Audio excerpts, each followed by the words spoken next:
encouragement from idealize and do this seminary.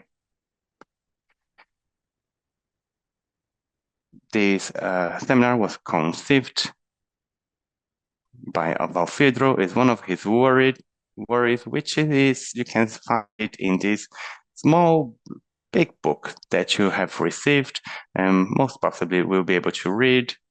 So this is my initial words. I'd like to share the floor with our senator for your considerations. Thank you very much. Good morning to everyone. I'd like to thank and congratulate once again our mentor, Walfrido, which is the director of IREE over 7 years.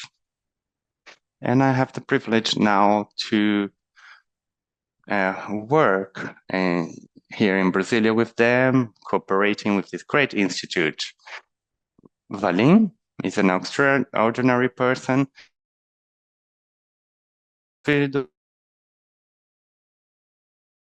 That we've been working together for the years.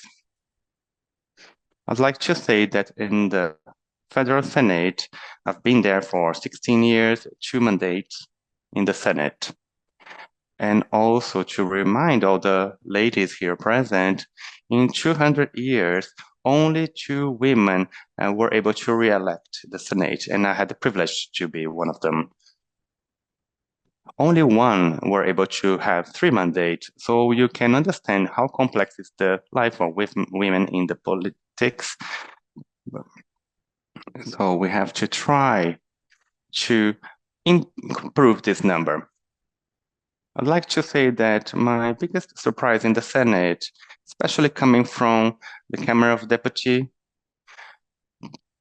president of syndicates, prior to that, I got to that house where you have the privilege to choose a flag and dedicate yourself to us, because we are 513 and it's easier and it's recommended that the groups are created for representation. When you get into the Senate, life changes. You don't have the exclusivity of one field because there are many senators and we review everything. So I took this by heart, and because I like to learn since I was a very young girl. I like to study. I am a learner of all topics, and this for me has been transformed as a school, university. The Senate made me do that. We like to learn. We like to show the difference. And I didn't want to be better than any senator, but I didn't want to be worse. So the only way I could do that was by studying all topics. Education, economy, security, the growth of the country, what's the macroeconomy, the microeconomy, etc., and so on. I didn't study as much as I wanted, and especially in this public security topic. Could we have done more? What could have been done? And what are the proposals that are arriving? In other sectors, the private is in charge of that. The private come to the Congress, demands it, and ask for us to do this is right, this is wrong, and help us a lot. But in the public security area, this is something that doesn't happen in the Congress. You don't get anyone from the private sector, from the public safety, security, only for labor laws, salaries, and that, because there are many work in that areas which are in the private sector. So I'd like to highlight that because we got to where we are today, probably because of this is one of the faults. There are different groups with desires and representations which are very specific, especially for owning gangs. But what about the strategies and the issues against criminal crime? These groups could help a lot because they are great deputies that are there. So the rural group, evangelic group, everything, all that is great for democracy, to have these representations in the Senate, but we should go deeper in each topic so you could do the transformation that we need. So I'm here not as a senator pointing fingers to that, but also to here.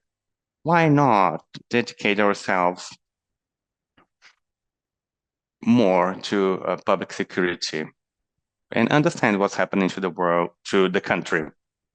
I've heard some strong messages regarding what's happening as the criminal crime. It's very sad what's happening to our country. And I'm convinced that we need a deep change on the legislation, a reform, very deep, and things that I have heard and studied throughout this past month for this seminar. I've been trying to understand all these topics. Opinions are relevant. They are similar.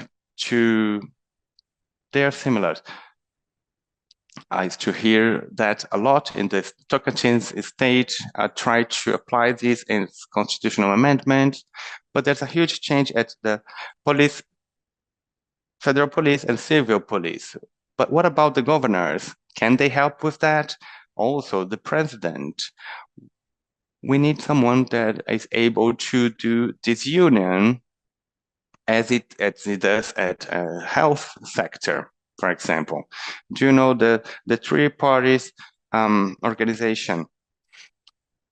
They have to work together until they find a consensus, and this is the biggest strength of the Brazilian health sector and social security in Brazil. Why not do that in the police forces in the states, which are very big, and also the federal police, which are smaller but very efficient and capable.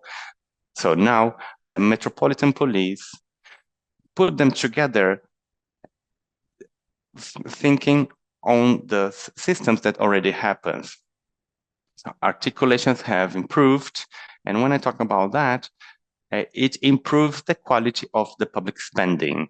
It reduces the money that we invest in other areas, because our salary as a public servant is the money of the Brazilian taxpayer. So everything that you produce there is not yours. That's for the Brazilian citizens, and it should work properly. So one very simple thing that I hear for months about this unified data center, that it doesn't exist. And some of these forces, police forces, resist to that. So we need to create that. So we have the health data system, and it should be done something similar. So what are general data should be put in this database, and what is strategic and of intelligence? Obviously, it should be some reservations, and it has to be done like that. Only a few are able to access, and we should know who access this data. And they should be punished if they don't use this data properly. In the police, we have information that should be not promoted and with not good access. Okay. I'd like to say that I'm delighted, not with violence, but with the possibility that I can see now of the common interests, and these seminars represent this. I don't know any other seminar like this in the past few years in the country, and now we have to repeat it in many different places. This is the problem of doing the right thing. We're going to have to keep repeating it. So I'm sure that this seminar will not going to be just another congress. It will have a deep impact in society and in the three powers of the countries. Thank you very much. Muito obrigado, senadora Kátia Abreu. Thank you very much, Senator Kátia Abreu, for your comments. Now I will pass the word to Walfrido Warde.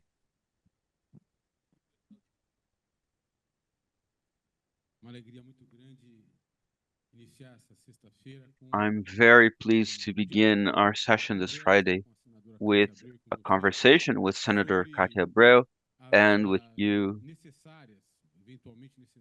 about the potential legislative changes that are needed for public security.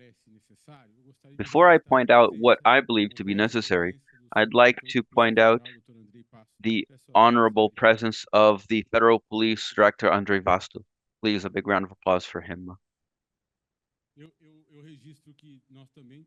I'd also like to acknowledge the presence of the former president of Federal Police, Leandro Daiello. Actually, not just one. We also have Paulo Gustavo Maiurino, another former director of the Federal Police. It's an honor for us here at the seminar to have such esteemed police authorities, public agents in general, so that we can together reflect about what is best for Brazil. Yesterday, I think I was the first to speak on this topic, but I was not the only one. We touched on a topic that I think is central, and it's a legislative assumption, a constitutional reform, a reform on the distribution of competencies that is to be included in the Constitution, the public security competencies. It seems to me that this is a necessary change. I think this is the first and most important change that is needed. Senator Kátia, it is impossible to conduct public security at a national level in the context of a deep disconfiguration of human and material resources. The 1988 Constitution planned distribution of competencies under the assumption that crime was a regional activity and that crime would be inserted into the context of the different states, and that only in a few exceptional situations would it be actually fall under the federal government. But with the rise of criminal organizations, which are actually corporations engaged in crime and who work throughout the country, in light of that, the problem of public security became a dialogue between the states, the restatement of sovereignty. It's a geopolitical problem, and it's a Brazilian problem that requires coordination between the federal, state, and municipal governments, as was very wisely put. I don't think it's possible to do this without a change to the Constitution. And I think this is the first point of focus that we need. What would be the model? And how would it be elected? That may be a second question. We need to know whether it would be convenient to create an organization within the federal government, within the Ministry of Justice, with independence. I was talking about this with Dr. Andrei, to create a entity within the federal government with independence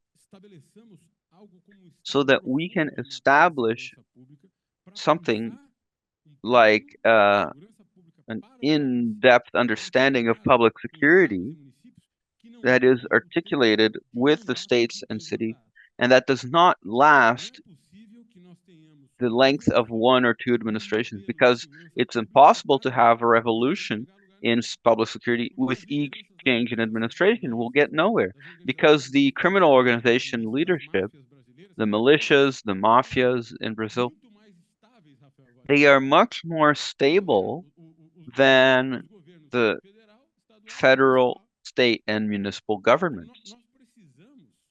Therefore, we must produce public security at an institutional level in the context of permanence and public security policies. We need a federal force, in my opinion, that integrates with the different police forces, that obtains information from the various police forces, including to distinguish the good cops from the bad cops, without which we cannot make an effective system for public security for Brazil. The SUSP, as Minister Jungmann said yesterday, is a good idea that is established by law that has not reached a minimum level of effectiveness. The SUSP does not exist other than on paper, and it will never exist without a change to the Constitution, in my opinion. But that's also not enough. This is the major condition of a federal public security policy. But in addition to that, for a public security plan, in my opinion, we also need ad hoc changes, specific changes to public security policies. Now, to bring the topic to something that I'm a little bit more familiar with is the question of cryptocurrencies. I had the chance to discuss this with Dr. Paulo Marino and Dr. Daiello. We have a fertile ground for money laundering in the field of digital currency and cryptocurrency. I don't know if the federal prosecutor of the central bank, Marcelo Mascarenhas, is here. I talked with him about this a lot. At the compliance level, we do not require from the exchanges in the crypto market the same rigorous compliance as is required from the traditional banks, which means that broadly, those companies that dedicate their business to exchange crypto coins between people are not required to deeply know who their clients are. The KYC, know your client policies, to which every financial institution in the country is subject. The crypto exchanges are not. That means any one of us can create a pseudonym, create a coin wallet, a cold, so to speak, wallet, a temporary pay or receive funds using electronic funds. And we only think about Bitcoins, but there are dozens and hundreds of cryptocurrencies created every day using the blockchain system. And this assures that everyone in the network knows that the currency was created, knows the value it received, knows what the pricing model attributes that value to that currency. But the blockchain system by itself is not capable of identifying the parties and counterparts of the different exchange and transaction. And that's a fertile ground for money laundering. So if you combine that with currency legislation up to $10,000, we associate money laundering with tax evasion. And it's a very strong correlation. And this is very difficult to trace because there are programs that establish contract tiers.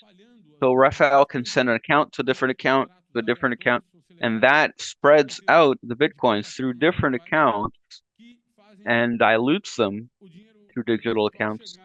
That makes the virtual currency reach its destination in a way that almost no one or no one can identify. And I think that despite those efforts of the Ministry of Justice and the federal police, we are not equipped to trace these sums.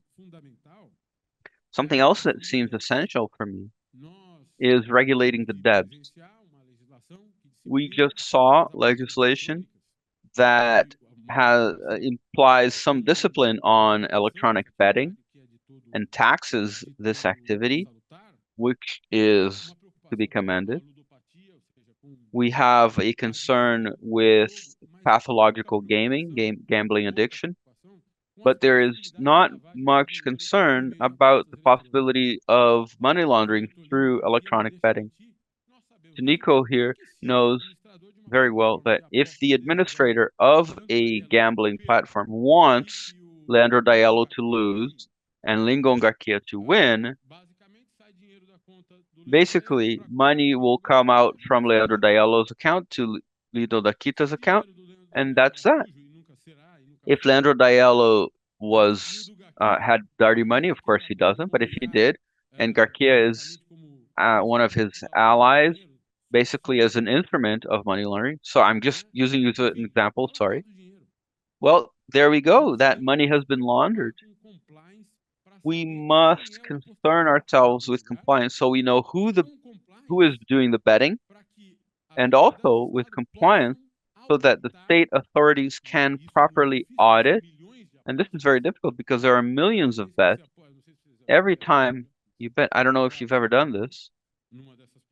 I've gone to one of those platforms to take a look. You just click one single button and it's a slot machine. So with each bet, you can have a money laundering operation.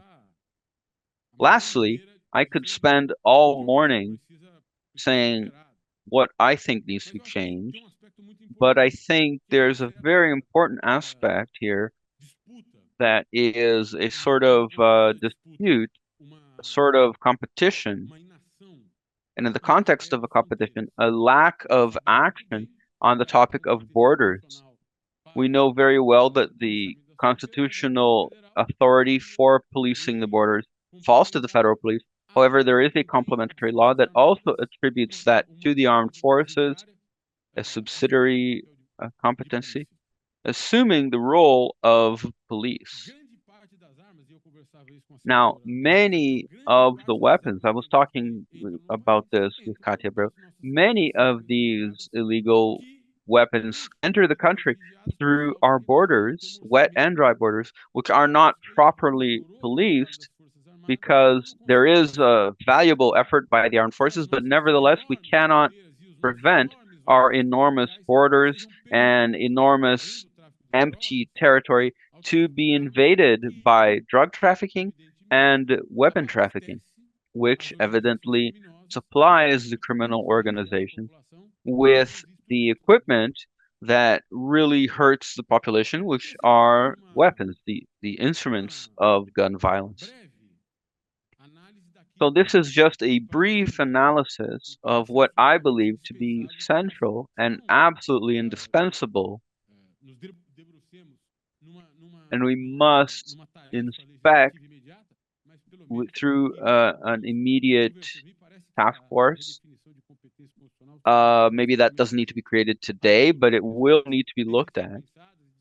These other questions must be thought about in the context of a model. We need to bring together the political forces in the country to think about a specific model for money laundering with crypto, money laundering with bets, monitoring our borders, using new technologies such as drones to monitor and prevent this permeability of our country's borders.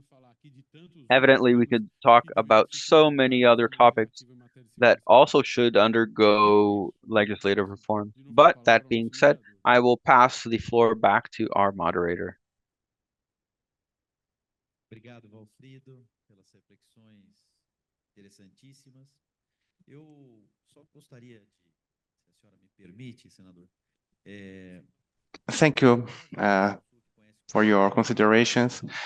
One assessment that you said of constitutional reform regarding public security. Dr. Valim, this is a theme in which, mainly at the Senate, we don't have a specific group studying this matter. But I believe that if the senators are called with the strength and orientation of the President of the Congress, Rodrigo Pacheco, which is a big attorney and he knows about the topic or a lot about the topic, I'm sure, and I have commented that with him, that the condition of a commission in the Congress supported by specialists in this field could be do these researches when I talk about a mixed commission, because it's the president of the Congress that nominates the deputies and senators, and a group of specialists, as we did at the penal code. So I believe that the politicians is coming together with the parties for the next elections.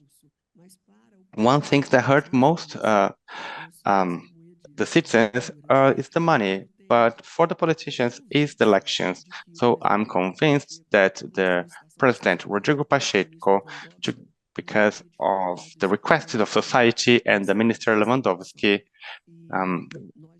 are on the way to build these commissions, and will be in charge of having a conversation both with the minister and the President Rodrigo Pacheco. Complementing what Walfrido said, knowing the House of Congress in these years, we have many different topics, which are not smaller, but details that could also be assessed by the National Congress or together in this big commission, which would assess SUSP. Why not do it again, the Ministry of Public Security? I believe that would be very interesting. We have so many ministries. I'm not saying that they are not important, but they are secondary when you put side by side the public security. We need to show society a ministry of the justice. What does that mean to the Brazilian citizens, the middle or lower classes? What does this ministry do? What is justice? Isn't it the Supreme Court that does the justice? So people have more things to do than pay attention to us. So the Ministry of Public Security, we will understand that this would work. So I believe that life is made of symbols and narratives. So a fact is important, but the narrative is even more important. So the Ministry of Public Security has to be reevaluated. And there is an aspect which is being promoted regarding the corruption in the police. Police officer which is corrupt in one or two states, the militias aspect. What should we do with that? We need a legislation, a regulation, which could have a constant surveillance of COAF and the treasurer about what people are doing. So there are police officers that arrive with a very expensive car. What's the explanation for that? A Rolex watch in the wrist. So how does that happen? We need to understand that this is so simple. This is done with politicians all the time. Why not doing that with also the police officers? This is more important than the body cameras. Also, the tracking of weapons. Obviously, the borders are a way of entering the country. So we need drones, we need small planes. We talk a lot about that in the Amazons, which is the trackers of international companies for defense that is able to see the color of the criminal clothes, whatever they are monitoring.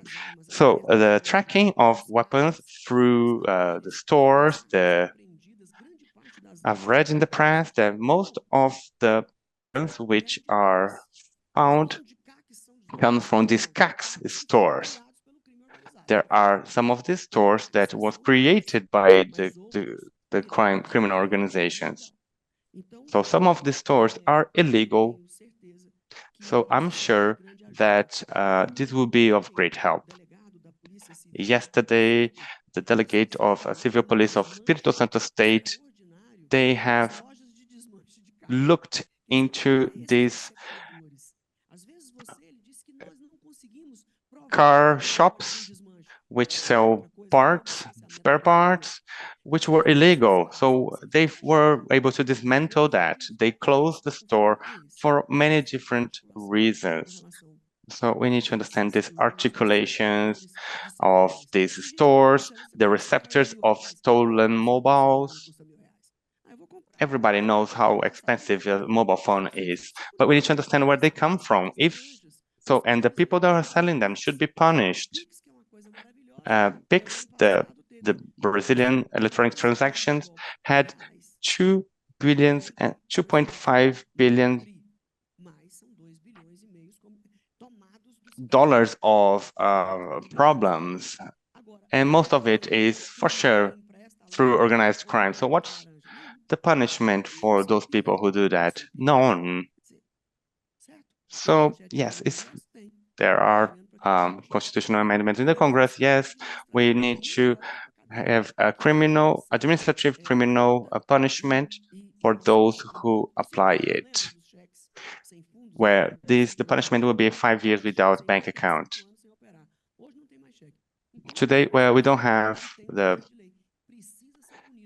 those punishments, and we have to do it because when I take Walfrido's money, for example, in 5 seconds, I have another 7 to transfer to these illegal accounts, and then it just takes a few more minutes to move it to the cryptocurrency.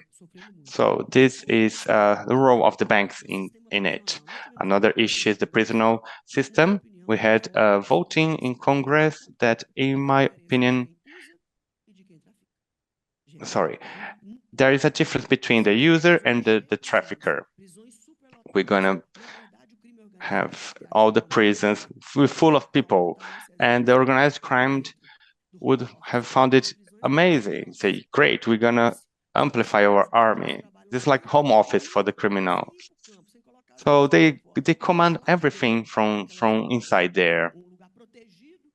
It's like a protect area. It's a home office where the Brazilian citizens are paying.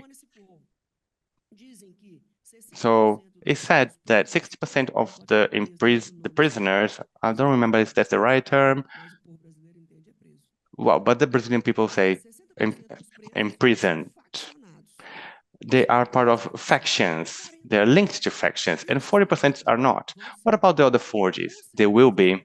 They will surely will be part of these factions. So that's what we want.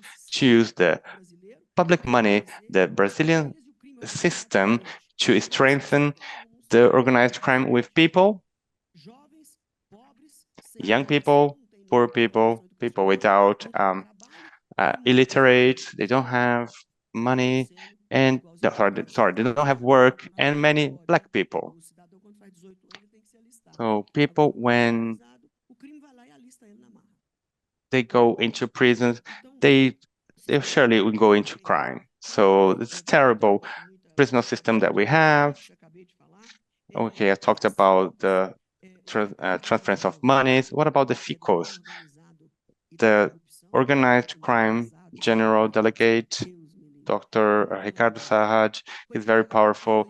It was created in 2023, last year, the FICOs, which means internal force, special internal force of command in the states. There is the police force, the civil force in the same room, using a room with the same instruments.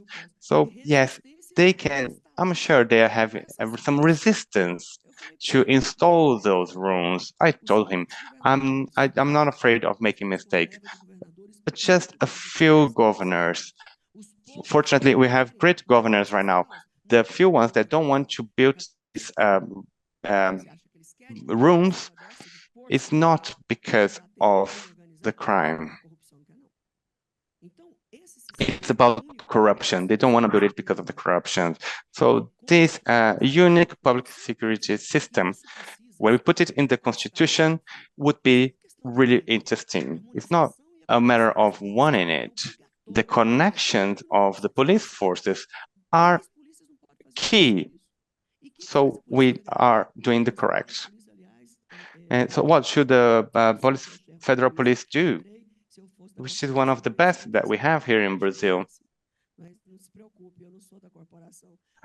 Yeah, sorry, I'm saying that I'm not from the corporation, but I'd love to be part of the federal police. But just being a friend, I'd be happy.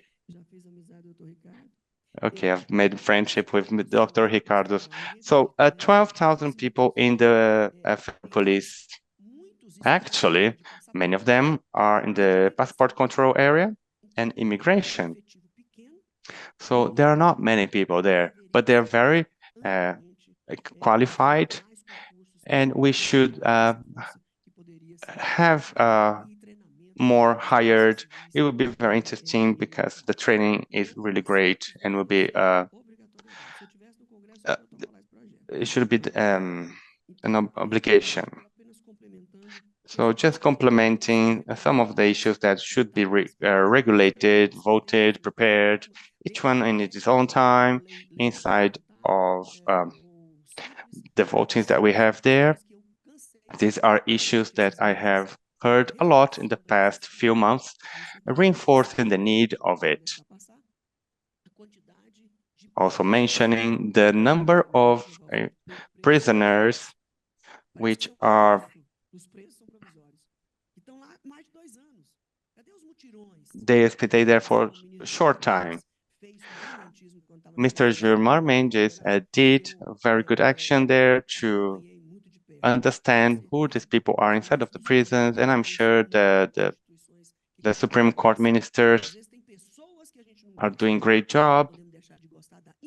There are some people that you may not like, but the institution, you will have to love it. We have to be a good passion of it because I understand they are doing a good job, and also the executive power, which are doing great things.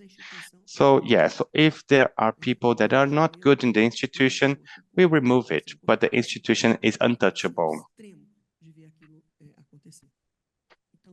And these things happen, and I'm sure that Supreme Court, in the face of this scenery, they have to understand who the people are, and if they're not in crime, maybe should remove them from there. It's said that's much, much better. One innocent person in prison is better than a trafficking person on the street. So this work a lot. Thank you.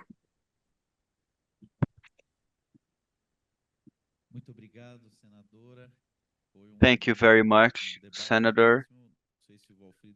Excellent debate. We're out of time. I don't know. Walfrido, please give us your final remarks. I'd just like to recall a topic that is important and I forgot to mention. And we need political reform in Brazil for political campaign, political financing purposes. With the advent of DIN 4650 and banning the campaign financing by companies, this gave rise to insufficient public financing. We need to understand, and the Brazilian people need to understand, that you cannot engage in politics without money. A country the size of Brazil needs financing. We have party and electoral funding that is insufficient, above all, for baseline selective positions, such as mayors and others. And in Sao Paulo, the party fund pays 27 or 30,000 reals, but a campaign costs 300, right? Isn't that right? Who pays for the other 207? Before DIN 4650, candidates would speak with local businessmen. Sometimes they would engage in a minor crime of receiving funds and not report it. We were happy and didn't know it. Now we get funds from PCC, the Red Command, and the very scary criminal organizations in the country. As the operation demonstrated by Dr. Lincoln Garcia, that basically infiltrated through pre-campaign lobbying to infiltrate public agents and expense representatives to hire them. So there were 3 public transportation companies in São Paulo that were controlled directly or indirectly by the PCC. And this is likely to be only the tip of the iceberg, and also not just in São Paulo. São Paulo is perhaps better equipped to discover this thanks to the excellent work of the public ministry in São Paulo. But this is perhaps just the tip of the iceberg of something that happens systematically around the country and that requires a constitutional reform and a step back so that we can have corporate financing, again, of course, under strict rules to prevent half a dozen companies from defining the outcomes of the country. But we need to understand that it's better to have corporations present in politics than it is to have criminals. Thank you. Thank you. That is an excellent comment that you closed with. And that concludes this session. Thank you all for being here. Muito obrigada, Rafael Valim, Walfrido Warde. Thank you very much, Rafael Valim, Walfrido Warde, and Kátia Abreu. Em instantes, vamos seguir com o próximo painel. We will soon begin with the next session, the role of the federal police, descriptions and proposals.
Vamos lá, tudo pronto para o nosso próximo painel nesse All segundo. right, we're now ready for our next session in the second day of the International Public Security Seminar, Human Rights and Democracy. I would like to invite up on stage the Honorable General Director of the Federal Police, Dr. Andrei Passos. Seja muito bem-vindo, Dr. Andrei. Welcome, Andrei. Andrei Passos Rodriguez has a degree in law and is a master in management of international law by the Spanish University of Civil Guard and Carlos III in Madrid. We'd also like to invite the former General Director of the Federal Police, Dr. Leandro Daiello. Leandro Daiello was General Director of the Federal Police from 2011 to 2017. He has a degree in law by PUC Rio Grande do Sul. He has an MBA in Public Security Management from FGV. He was also Superintendent of the Federal Police in São Paulo. We'd also like to invite the other former General Director of the Federal Police, Dr. Paulo Gustavo Maiurino, who was General Director of the Federal Police from 2021 to 22. He has a degree in law from the Marilia Law School, and he has a graduate degree in Virginia University from the US and the General Academy of the Police. He was also president of the Federal Justice Council. And to moderate this panel, I would like to invite Dr. Arnaldo Hossepian Jr. He is a state prosecutor from the Public Prosecutor's Office of São Paulo, now retired, former Deputy Secretary of Public Security of São Paulo, former Deputy Attorney General, and National Counsel of Justice from 2015 to 2019. He has an undergraduate and specialization in law from the USP and a master's in law from the PUC São Paulo University. Now, the role of the federal police, descriptions and proposals. I now pass the floor to Dr. Arnaldo. Good morning, everyone. First, I'd like to thank Mr. Walfrido Warde for organizing this event. What an absolutely timely event, because this topic is really tormenting all of Brazil right now. This is not something that is only happening now. Certainly what we can create here is a path that is to be observed and monitored by those who oversee the future of Brazil. And today we have a great morning because we have three individuals who have given huge service to the country at different times in charge of the federal police. The federal police is now celebrating its 80th anniversary, and this is something that all of Brazil is proud of. It began as the police in the federal district in Brasília, then it becomes a federal police, and after the 88 Constitution, it becomes an institution that all of Brazil is proud of. And despite the challenges it overcomes, such as budgeting, today we have newspaper headlines on this topic. So we're also talking about the administrative and financial topics, which is no easy task. And the federal police tries to raise awareness among the legislative of its needs, but it is something it acquired. The condition of a republic police, they are independent.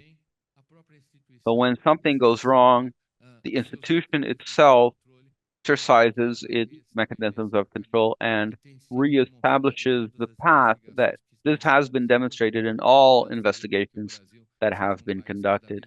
This makes Brazil a country that is increasingly more civic.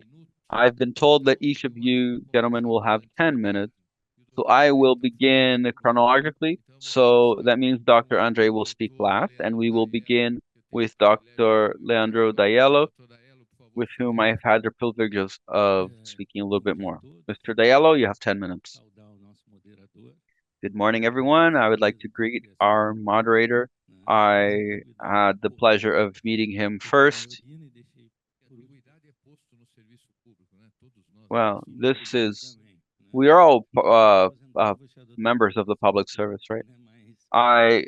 Since I'm retired, I will greet Dr. Andrei last, but not least. Good morning, everyone. First, I'd like to thank you for the invitation to talk about the federal police. And as the oldest one here and a retired police officer, I will tell a little bit of the story and let Dr. Maiurino talk about the present and perhaps Dr. Passos about the future. Something that is very strong in our presence is that the police force is built from the past, present, and future. The federal police did not reach where it is today without what happened yesterday, in the past, that is. And I think I can talk about the past because I'm the oldest one here. Drs. Andrei and Maiurino, I think, did not see part of the federal police that I did, which was in the early 90s when we didn't have a budget, we didn't have police cars, we didn't have staff. We didn't have practically anything. We didn't have salaries. I was going to mention this last to help Dr. Andrei. I was going to talk about salaries and budgets. Actually, I got here a little bit earlier to write down what we lacked. If you're from São Paulo, we had a building in Antônio de Godoy Street, and I joke that that was the first bus I would take. I took the bus, I got off on the 12th floor, and when I got there, I was admitting to crimes I'd never committed. I was so desperate because the elevator was so old and rickety. And nevertheless, we tried to make the federal police work. Even worse, the year I entered in the early 90s, we had gone almost 10 years without hiring one single officer. And I'm mentioning this to you so that we can understand what can we require from an institution that doesn't have people, money, equipment, and didn't even have self-esteem, which is a building in those conditions in Sao Paulo, just terror, just terrible. So I'm from Rio Grande do Sul, and I thought, well, it's time to leave São Paulo and go back home. So I'm going to get a position in Uruguaiana in Rio Grande do Sul, thinking that life was going to be better. And spoiler, it was not. We didn't have a building, we didn't have cars, we didn't have computers, but we had some hires, new hires. And there were some other extenuating conditions. If you don't know, Uruguaiana is a city on the border with Uruguay. In the winter, it gets down to -4 Celsius. In the summer, it gets up to 40 Celsius. And we had some ethanol cars. If you're young, you should know that during that time, ethanol cars would not start up in the winter. We had to call up the criminals and say, listen, don't commit any crimes in the morning because our cars cannot leave the precinct. It's a relationship between criminals and cops. You need us, so please wait for us to warm up the cars. I'm joking, of course, but if you're older, look up on Google. Our uniform was just a vest. I never really liked it when the police officers wore soccer jerseys to work with a vest. Imagine being approached by a police officer in the airport who is approaching you wearing a soccer jersey and a simple vest. How can you trust an officer dressed like that? Now, for officers, studying was a crime. Graduate studies was an absolute crime. People would say, do you want to be an officer or do you want to study? You could not study. And that's it. Your life was solved. So how can you put together an organization? How can you transform an organization where you arrive and the investigation is simple? Just confess. The confession was the end of the investigation. Now listen, no serious investigation seeks for a confession. A confession can be a result, but it never concludes an investigation. But no, back then they would say, oh, he confessed, it's over. I wish I could just deliver confessions to the public prosecutor's office. But this was the reality in the 90s. But since I intended to continue my career, I left Uruguaiana and I went into the Drug Enforcement Administration. And I thought, okay, great. It's a well-run precinct. But Dr. Maiurino saw it. It was a wooden hut. You couldn't interrogate two different people at the same time because they would hear one another across the wall. It was impossible. And it was next to the superintendent's days. And there was no building in Porto Alegre. The superintendent's office didn't have a building in Porto Alegre. In the early 2000s, you reached Porto Alegre in 2013, right? You went to that building. So Mr. Andrei is already part of this process, which is really worrying. And so we're in the drug enforcement precinct trying to work And then we start seeing some changes. And changes came from police that wanted to investigate drugs, but they understood that the investigations could be done in different areas. And they started expanding this knowledge to other areas and started bringing great investigations and great operations, generating, and I believe that it is one of a great moment in the force. They became confident. They were with better equipped uniforms and cars. They were getting each time more qualified. And please let me know how long do I have? Okay, so I can tell this story and also many others. So this becomes important because at that moment, and now I'd like to congratulate Mr. Maiurino because that it was in his generation that it started happening. The perspective changed. The police officer that goes into the force, they start to get more involved, to get a better image, a better quality of investigation. They started looking for knowledge and equipment. And the federal police started changing in what you know nowadays. This is not process of 1, 2, 3, or 4 years. This is a process that takes time, a lot of time. And worse than that, Mr. Maiurino and Andrei, it is a constant process.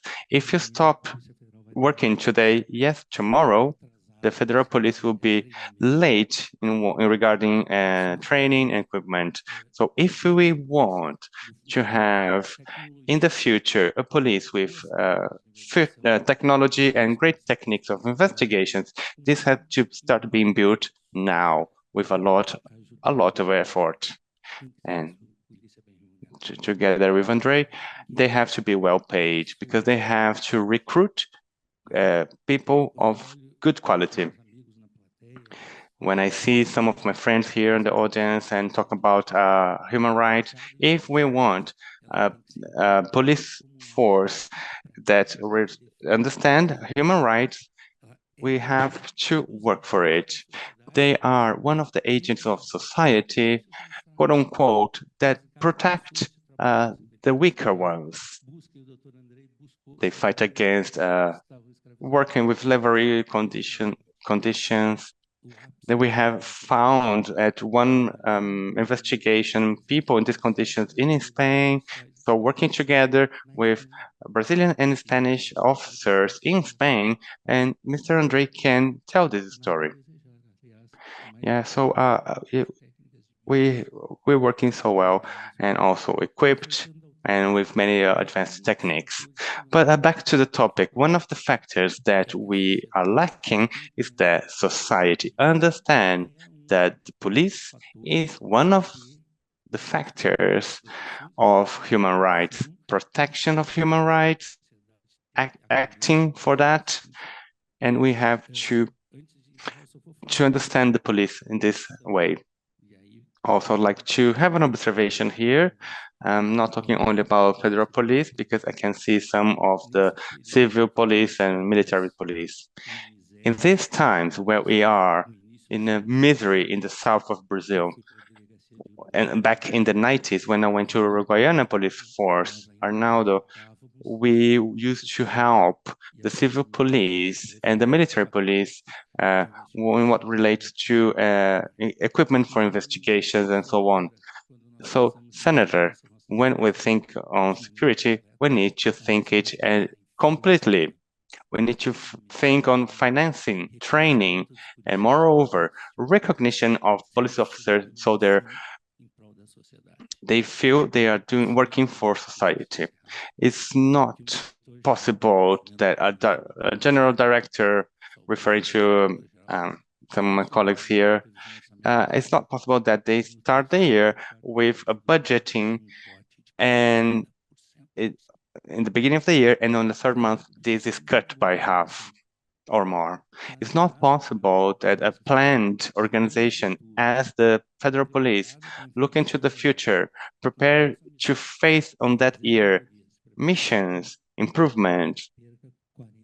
It's not possible that they lose 40% of their budget. Imagine this director coming to the beginning of the month to pay the bills and the people.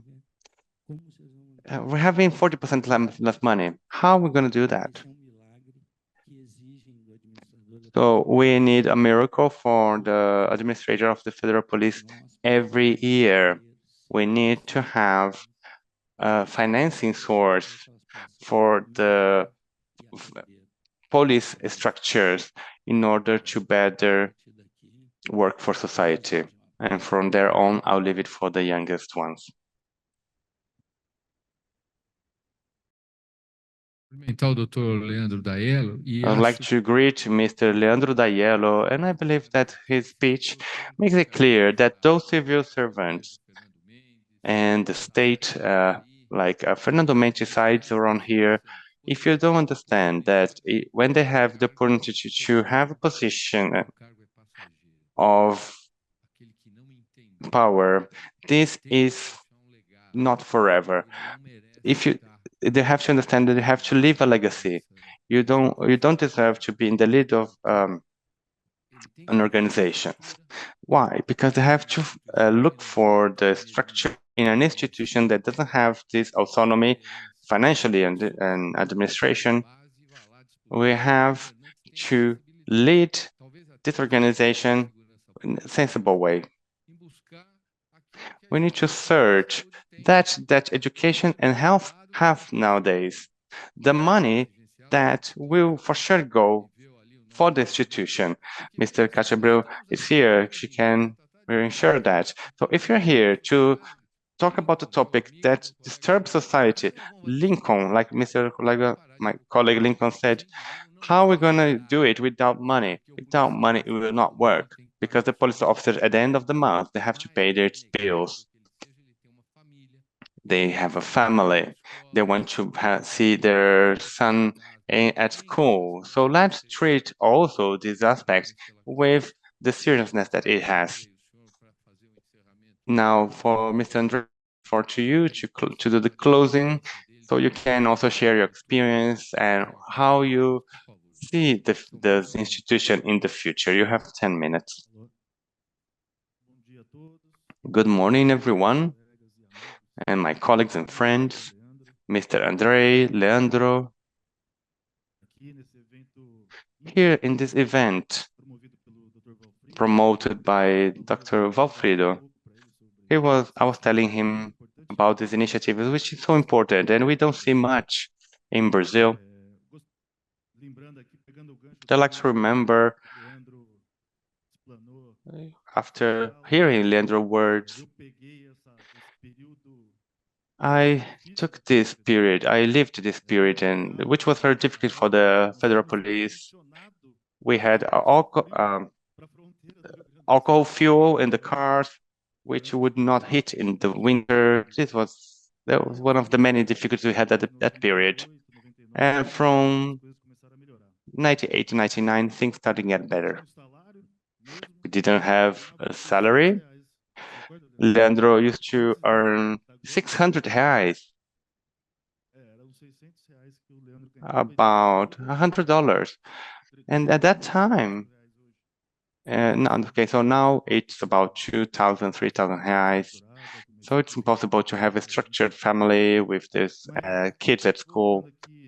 But back to the theme of our lecture, the insecurity sensation, unfortunately, is a problem in society. It is not proportional to the real problems that we face, but it's what the society hopes, which is to have a peaceful daily life, and that's what the news usually shows, the crimes that daily happen throughout Brazil. So this is a big worry. The Atlas research data center, you showed crimes or deaths of which with very high number. 10 years before, we reached 602,000 deaths by crime, which was 14% of all the deaths by crime in the world. So this is very worrying, which takes us to how can we overcome these difficulties? Different from some opinions that I have heard here yesterday, I have a little different vision from what has been said here a lot. Throughout my career, I had the opportunity to study and work in the United States. And also work in the legislative power, in the executive power, and also in the judiciary, both in the state and the federal. So I have knowledge of how the politics works and the executive power works, and also the judiciary, where I stayed about 4 years as TJ and the Supreme Court. What I believe that Brazil has lost is a lot of time in the past few decades. It was a legal focus on the solution of public security. We debate a lot, we have debated a lot, and we're still debating the integration,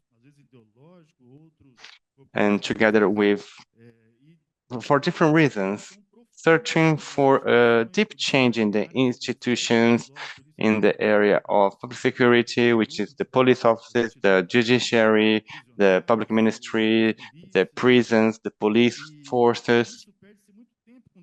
And we lose a lot of time in heated discussions when we can start a good job with what we have. The federal police is an institution of excellence. We have amazing people working there, and their work is very effective. And the federal government has opted for a period of time for the strengthening of the ostensive policing. So back then, it was instituted the National Public Security Plan in that year 2000, when it was created the Secretary of Public Security, with the same purposes of the health system for now, which we have the public security and defense, social defense for the country. Basically, the federation, it's very hard to coordinate, especially regarding crimes, but it has never been taken into consideration. We have the federal police, once again, which a few times were brought to the table together with other authorities of our republic, and those who make the public policies to share their knowledge of what would be essential for fighting criminality. And then we had SUSP recently in 2018, which once again remake these policies, which have good principles, as the Mr. Hausman had brought here, but doesn't address what is necessary. How would be the flow of information be through the forces? What task will be which of these forces will do? What will be the logical sequences of this organization? And also, it seems to me that SUSP, the way they tried to discipline all those things, brought inside the Ministry of Justice and Public Security the database, and also the operations and investigations. So we know that these will not work because you have to, if the Minister of Justice will execute the investigation and of operation inside of the Ministry of Justice, they'll have a lot of police officers inside there. And you have to do the criminal analysis and coordinate each and every one criminal activity without counting all other aspects, which limit us when we have access to private, like genetics and digital, and from people, private people, and everything that involves an investigation. So in some time, we will once again hear that out, and it didn't work for political reasons, and in my opinion, that is not the case. What I propose, and what should be done, in my opinion, is to bring the federal police back closer to the other institutions that promote public policies, bring the federal police back inside the task force against violent crime. And how?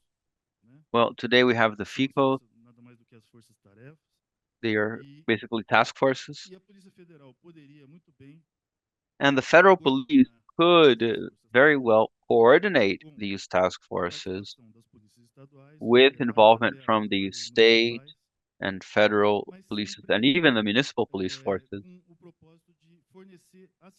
but always with the purpose of providing assistance and information to those police forces.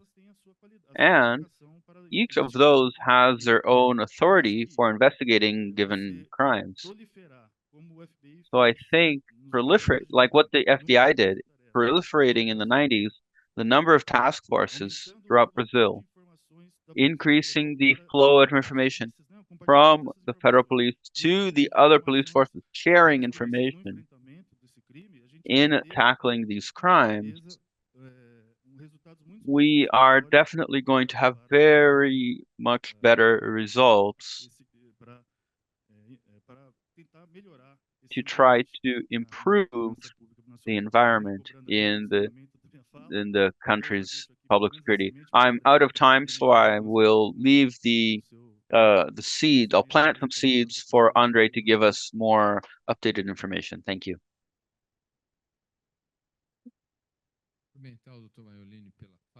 I'd like to thank you, Dr. Maiurino, for your words. I think this touches on something that I've been thinking about for a long time now. When Spain left the Franco dictatorship, they were devastated. And they found a politician, Adolfo Salles, who created the La Moncloa Pact, which was supposed to last 1 year. And he brought in unions, the Communist Party, he got businesses. It was only supposed to last 1 year. He gave them 1 year to sit down and talk and find a path. Everyone is going to lose something, but together we will find a solution. And actually lasted 7 years, up to 1985. So maybe we can find within the Brazilian parliament leaders who can crystallize and clear up all those concerns and make it so that all the institutions that handle public security in some way, and public security is diagonal. Of course, it involves human rights, the environment, labor. We know it's not simple, but maybe they can have some sort of guidance so that they can cross this desert. Well, she asked me to wrap up my thoughts, but I failed to say what I think is most important. The debates that occur in the legislative, of course, they bring heated debates, and the police forces, of course, don't want to lose their space. And this confuses the decision-making process and ultimately tackling criminality. what is already here and what has already been given is that the federal police has the expertise and the authority to face organized crimes, interstate gangs, weapon trafficking, weapon sales, and drug trafficking. This is linked to the authority given to the federal police, so you will not need any legislative changes in order to insert the federal police into these task force groups. This is important because it makes it easier and it reduces legislative debate, and it involves all of our country and the police forces, of course, as well. Of course, the solution needs to be negotiated between all the federal entities and the federal government. Thank you. Now, Dr. Andrei, as the current General Director of the Federal Police, you've been working for a long time now, and you've been acknowledged and esteemed by the Brazilian people. So, good morning, everyone, my dear friends, colleagues, Doctors Leandro and Maiurino, Dr. Arnaldo. I'd like to greet everyone and congratulate the organizers of this event for the chance to have this conversation. Such an easygoing chat. Dr. Daiello told some interesting anecdotes from the history of our institution, and crossing through all this hardship as an institution and coming out on top as a stronger institution. And this is not just the work of Doctors Daiello and Gustavo, it's the work of many people, many professionals, many teams who make our force actually work. And I'd like to bring the discussion to the present day of our institution. And I'd like us to continue to strengthen over time. We've been through many historical challenges. Doctors Daiello and Maiurino mentioned a few. Dr. Daiello had a long and very, very beneficial administration through Lava Jato, although it has been criticized, as so has Dr. Maiurino. And now we are bringing the federal police into a position where it is modern, innovative, and connected with the desires of our society, and especially with all our challenges in public security. And this has been reiterated. We cannot think about public security without thinking about coordinated joint work with other agencies and other institutions.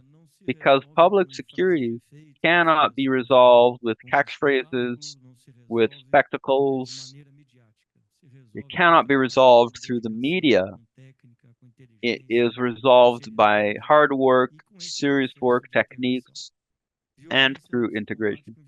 Violence cannot be solved with violence. Crime cannot be solved by committing crime. We need a state police that respects essential fundamental rights. As Dr. Daiello very wisely mentioned, the police is the first organization who ensures our fundamental rights. I see colleagues in the military police here who have this permanent challenge, this constant daily challenge of being in contact with people, and they are the visible face of the Brazilian state.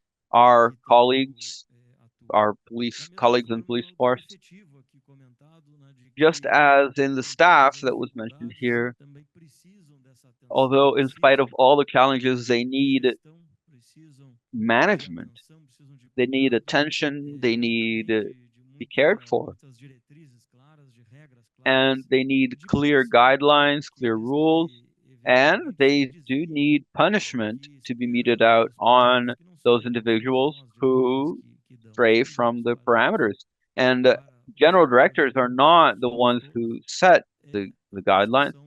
Public servants, all of us, are beholden to the laws, to the Constitution, and that is what we need to follow.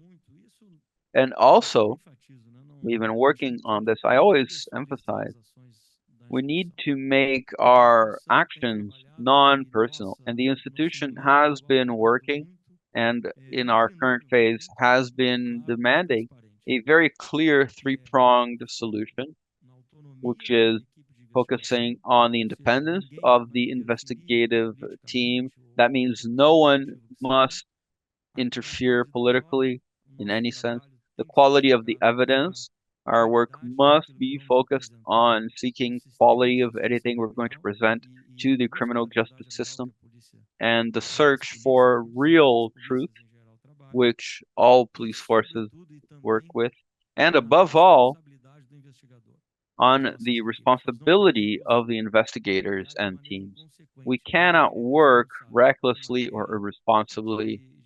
We cannot base our work on hunches because we are attacking we are working on that which is most precious to people, which is their freedom and their image. And that is what police and the police actions work on. And as I mentioned, the search for real truth, I see my dear friend Dr. Luisa, Dr. Gaki, some colleagues from our fight in the system.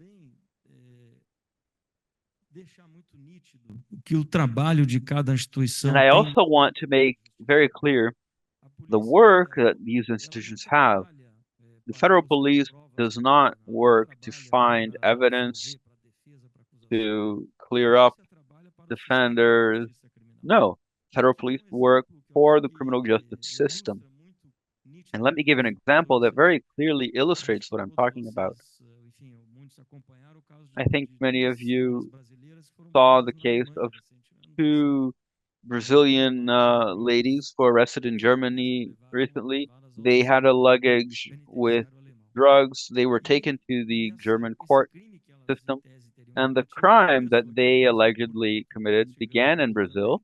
And so we did investigate this here in Brazil, and we discovered that they actually did not commit a crime. They were victims of a crime. And the work of the federal police brought those two ladies to be absolved in the German system, and they were released. So we work, this is the vision we have when we work. We seek the real truth, and the real truth can absolve people, can condemn people.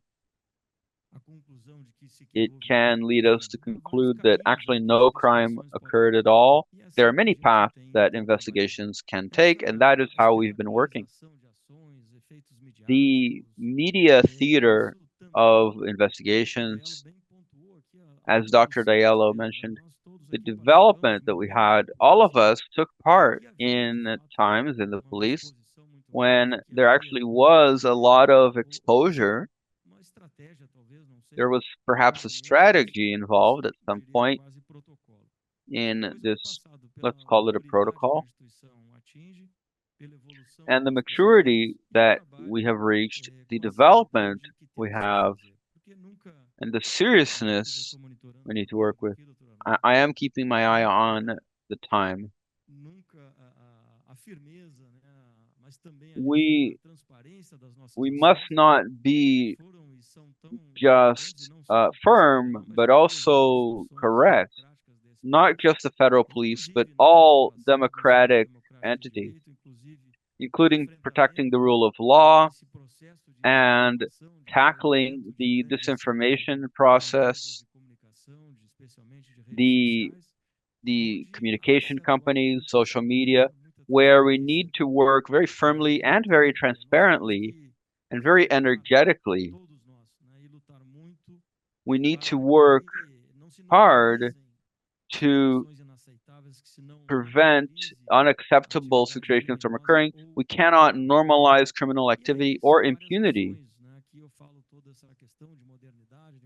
And there are many different actions. I talk about modernity and facing them. Okay, that's great, but what are we doing? Well, Doctors Daiello, Dr. Maiurino, we've been doing this for a long time now.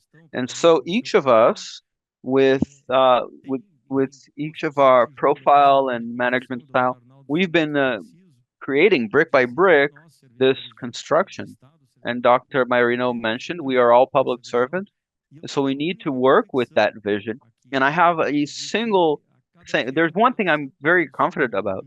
With each passing day, that's one less day for me as General Director of the Federal Police. That's what I'm working with. Dr. Daiello was, I think, the longest running General Director. I don't know if I will beat your record, but that's also something I'm confident about as I work. We need to leave a legacy. And the legacy we're trying to leave here is we want a more modern police. Today, we have 6 new departments that we created. I used all the strength of my predecessors, but it was not possible in the past. Actually, in the past 20 years, we created 1. Now we have 6. The Amazon and the Environment Task Force, the Cybercrimes Task Force, and 4 other task forces that are essential. Today in the press, there's news about the operation we ran yesterday about some Brazilians who escaped, who fled to Argentina. How can we tackle organized crime without international cooperation? And the task forces, which are so exalted, and I would add that the task force is not just an operation, Senator Kátia Abreu, it is part of a system that we are working on together with the Ministry of Justice, trying to organize and move forward with qualified tackling of qualified responses to organized crime, so that we can qualify these crimes that are affecting the different states, and that we need to coordinate. And who's going to carry out those task forces? Well, the police forces who must carry them out. And I also like to mention in the Amazon, 9 of the Amazon states, and I'm almost finished, signature of a strategic plan. It's signed a promise. We have signed with 9 Amazonian states an integrated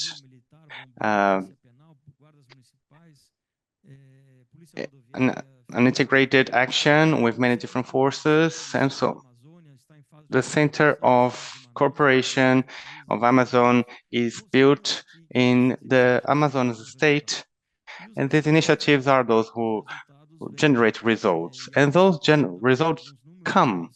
I'm bringing some numbers for last year and the year before, an increase of 75% of imprisonment, also over 250% increase in the finding of resources of these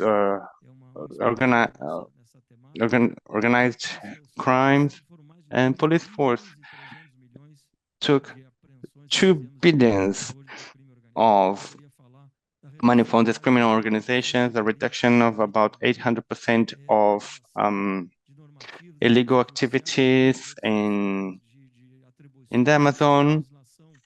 And our legislation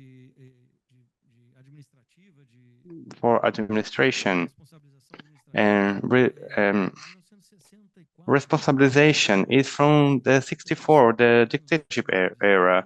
So over 50 years old. So there's a lot to talk about that, but I'm going to just leave you with a last message.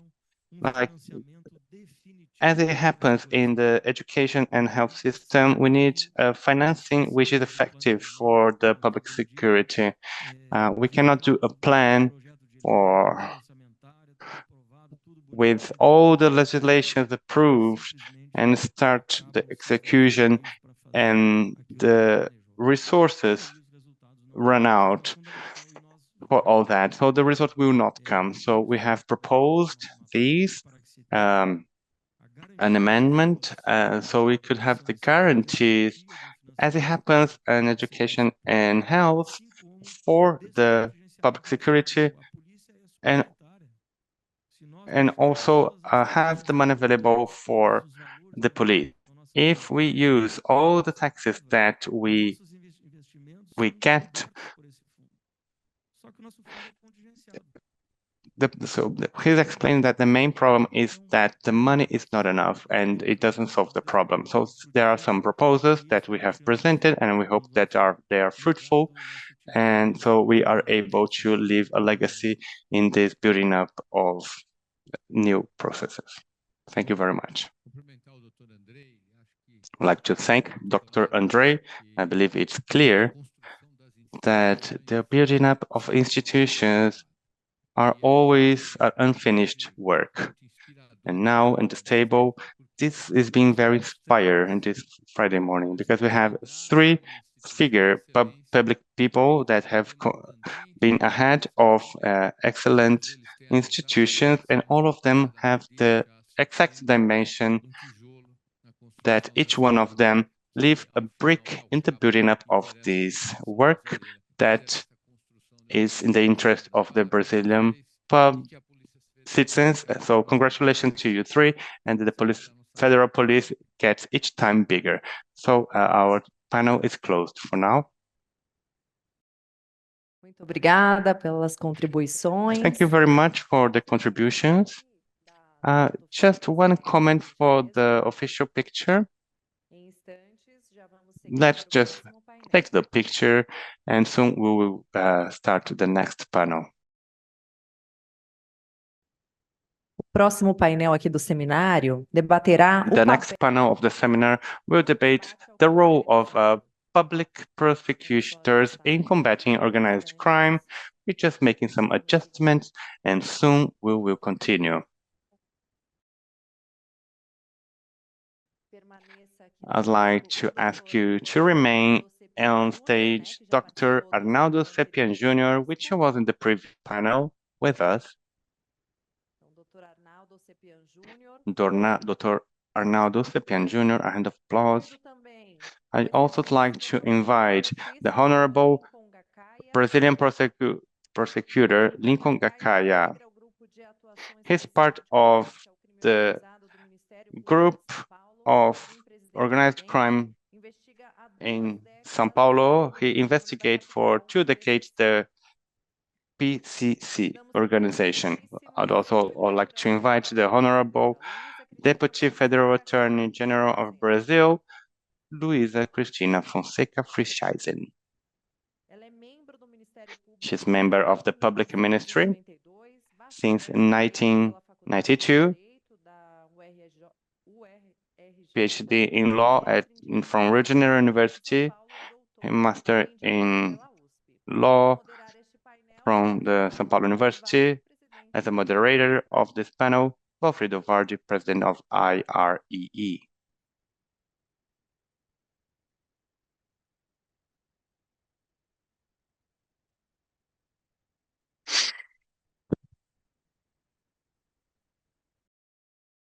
Muito bom dia, mais uma Good vez. morning, once again, to everyone. It's a joy to have you all here.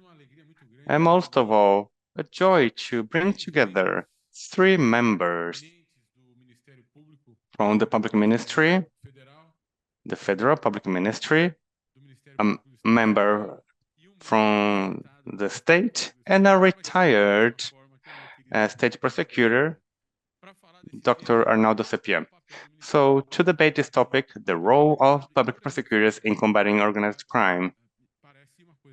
When we talk about that, it seems obvious, but they'll be able to explain how this role of the public prosecutors should be established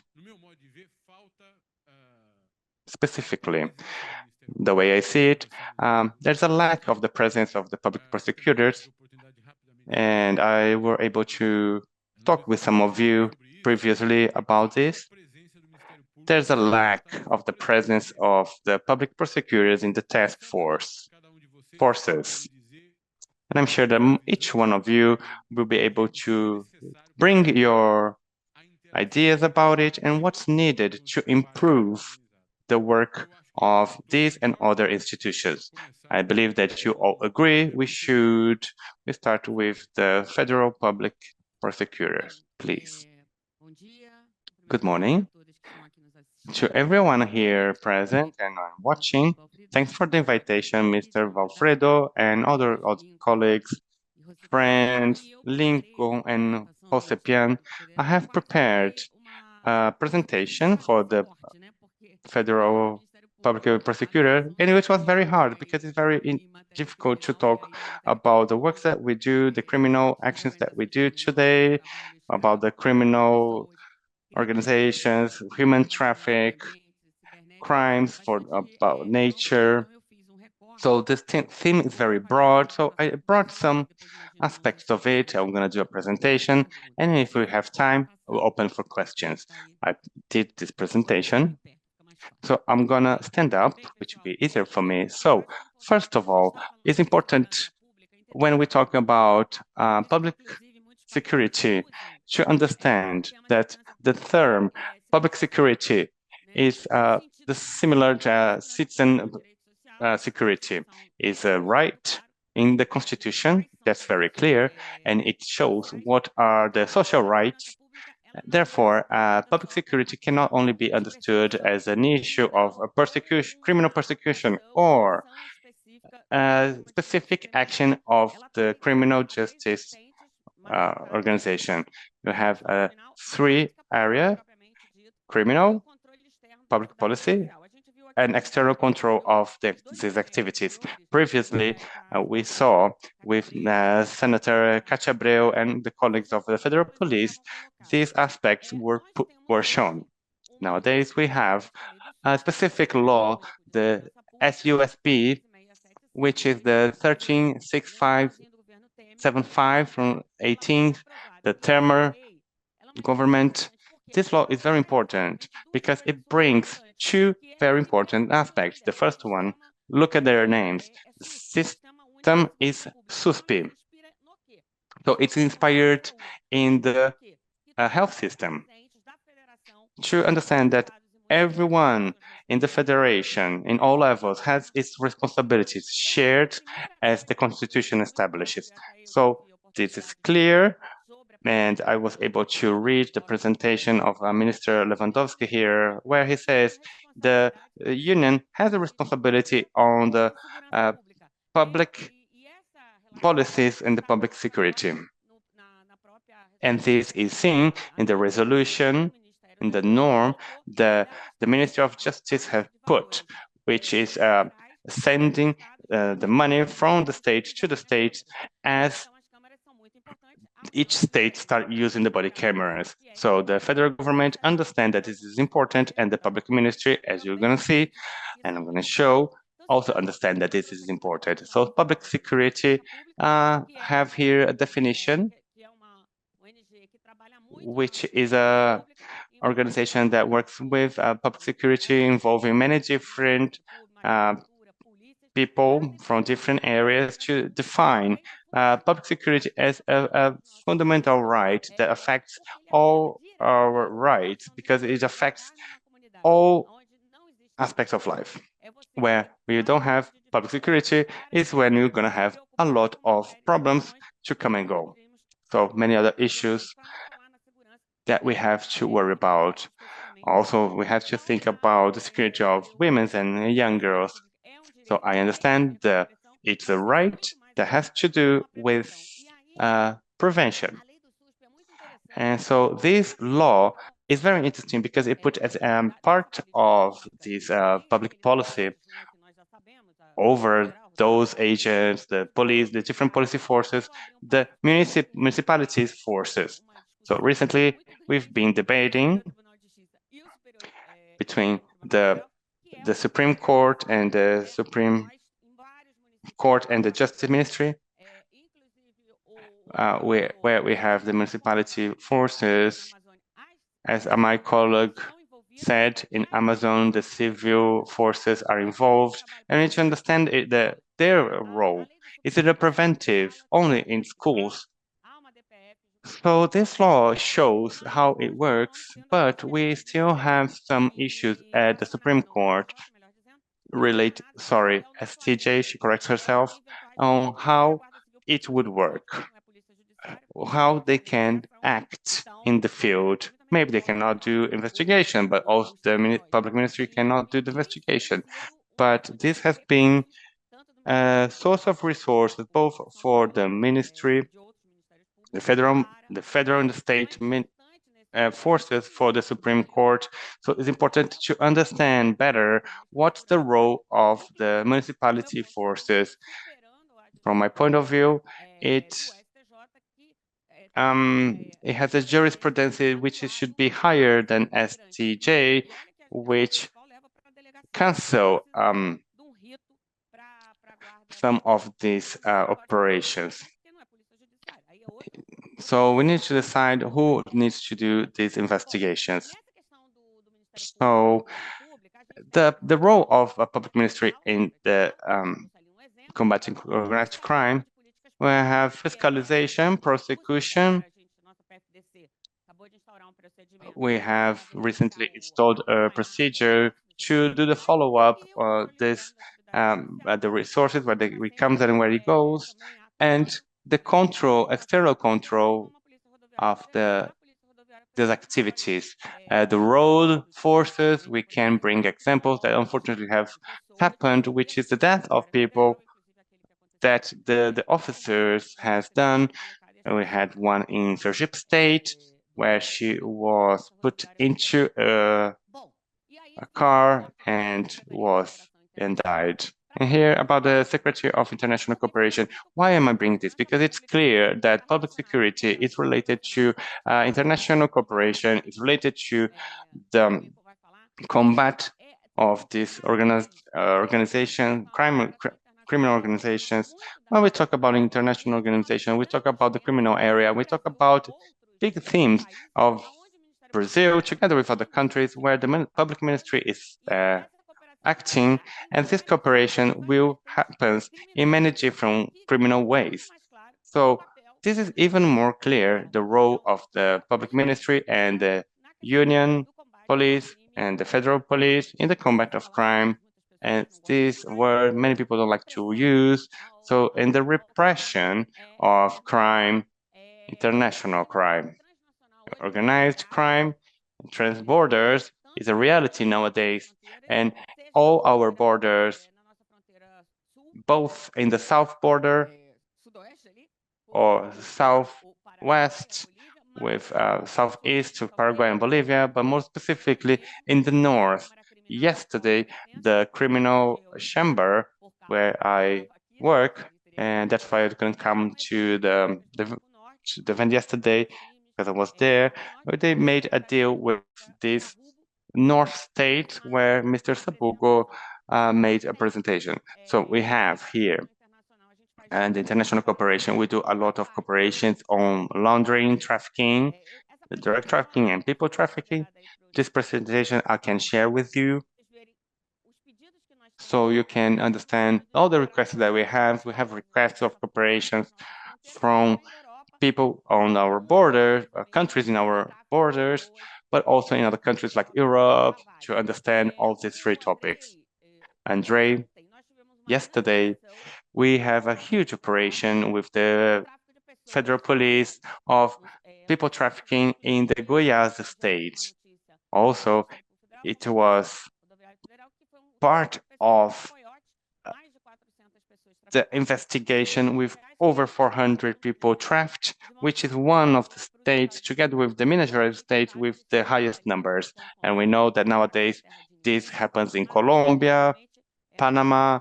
Is truly a huge action. So we have people trafficking.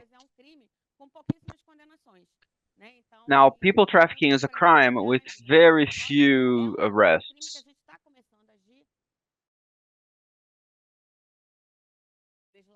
Convictions. This is a crime that occurs in Latin America. And actually, it's a very common crime here. In fact, we created federal departments for investigation of people trafficking. Here's the headline I mentioned. Federal police fights people trafficking across the US and money laundering. This was published in the state of Goiás yesterday. Slave labor is another action, another aspect where we work very often. And here's another element that is becoming increasingly more important, which are transnational crimes related to the environment. The entire issue of the environment and the Amazon today is linked to very strong financing for factions, and I'm not even including the homicides here.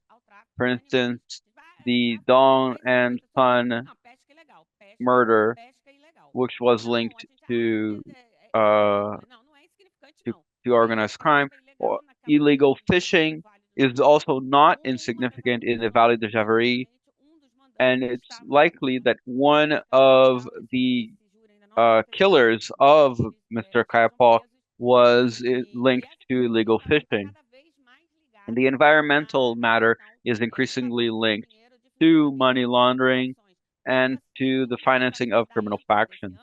And so one of the ENCLA, the National Strategy for Combating Money Laundering, is linked to the use of lumber for money laundering. And that's not even including the question of gold, which often leaves the Yanomami indigenous land and goes to the illegal markets in São Paulo, and also the illegal mercury market, because without mercury, you cannot prospect for gold illegally. I mentioned the question of the environment. And so how do we work internationally? We have the joint task forces for investigation. The federal government has these joint task forces, and we also have the GAECOs. In each state, we have GAECO task forces. So we have colleagues who work in GAECO based on tips from other colleagues. They have investigations that exceed the local scope. The Rio de Janeiro GAECO works with weapon trafficking very often, to give you one example. Although Senator Abreu mentioned that studies show that most weapons apprehended in São Paulo do come from legal weapons that were then sent to the illegal market. And that's why it's so important to control this market and the weapons, and the federal police and the army as well. But most important of all is for both of these systems to interact with one another. So we have the joint task forces, we have a number of international information requests, our cooperation network. Fighting these crimes is only going to be possible when we interact with all the other instances and organizations and police forces. And now at the Federal Prosecutor's Office, we are going to create countrywide offices.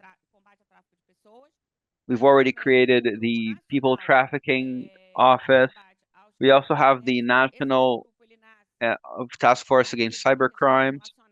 This was created out of initially fighting child pornography, which was done online. But today, this task force actually helps everyone because pretty much every crime is done through the internet. And that's when they don't reach our banks or our databases or our clouds, such as the CNJ database recently, and also when they don't freeze up federal justice systems like hackers often do. In these cases, the investigations fall entirely under the federal police. And we're also considering the creation of a national GAECO task force that can surpass the questions of states and that will have its own authority when crimes are trans-regional or transnational. It's still being debated. So that's what I wanted to share with you. Public security is citizen security. It's not just about police. It's not just about repressing crime. It's not just about the criminal justice system. It's also about putting cameras on police officers. It's also about allowing federal and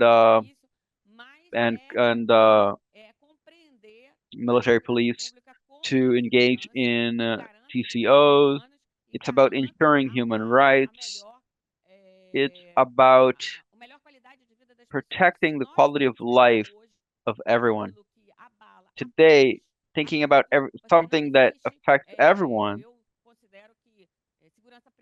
because private security is not like a private health plan. We need a public security. It affects everyone, regardless of who they are. That's public security. It affects our quality of life. Everyone in Brazil currently is suffering from the poor quality of public security, not because the providers don't want to, but because we must improve the quality of our citizen security. Thank you. Thank you so much, Dr. Luisa, for your precious words. I have a few questions, but I will leave them for the end if we have time. Arnaldo, if you'll allow me, I will pass the floor to Dr. Gaki, who is a Brazilian prosecutor with a lot of experience. Dr. Lincoln, good morning, everyone. Walfrido, I'd like to ask for permission to speak from the pulpit because I'm a little hyperactive and I also will have a hard time speaking while sitting down. I do apologize.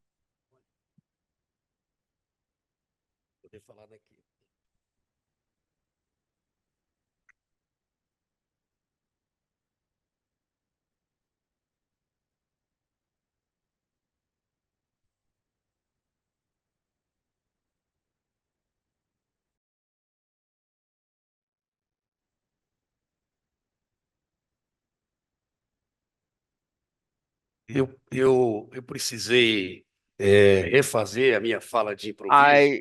I had to re-improvise my speech because my dear, esteemed, new old friend, Mr. Alfredo Varde, we met during a podcast where I was honored to be invited to take part.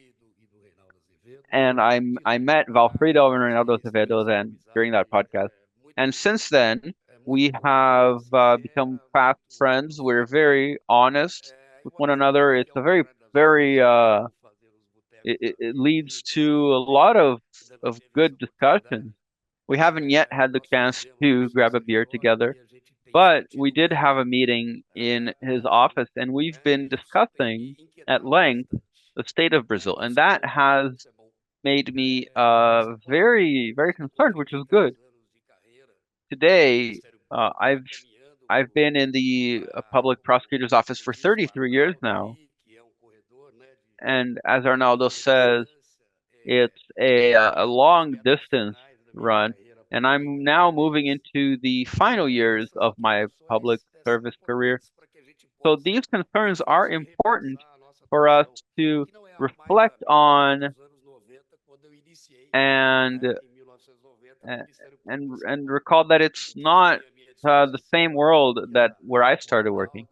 I think Doctors Arnaldo and Luisa will remember the time when we had Olivetti typewriters. It wasn't even electric, it was manual. And that's all we had. We didn't have servers. We didn't have databases. We didn't have analysts. Of course, we didn't even have computers.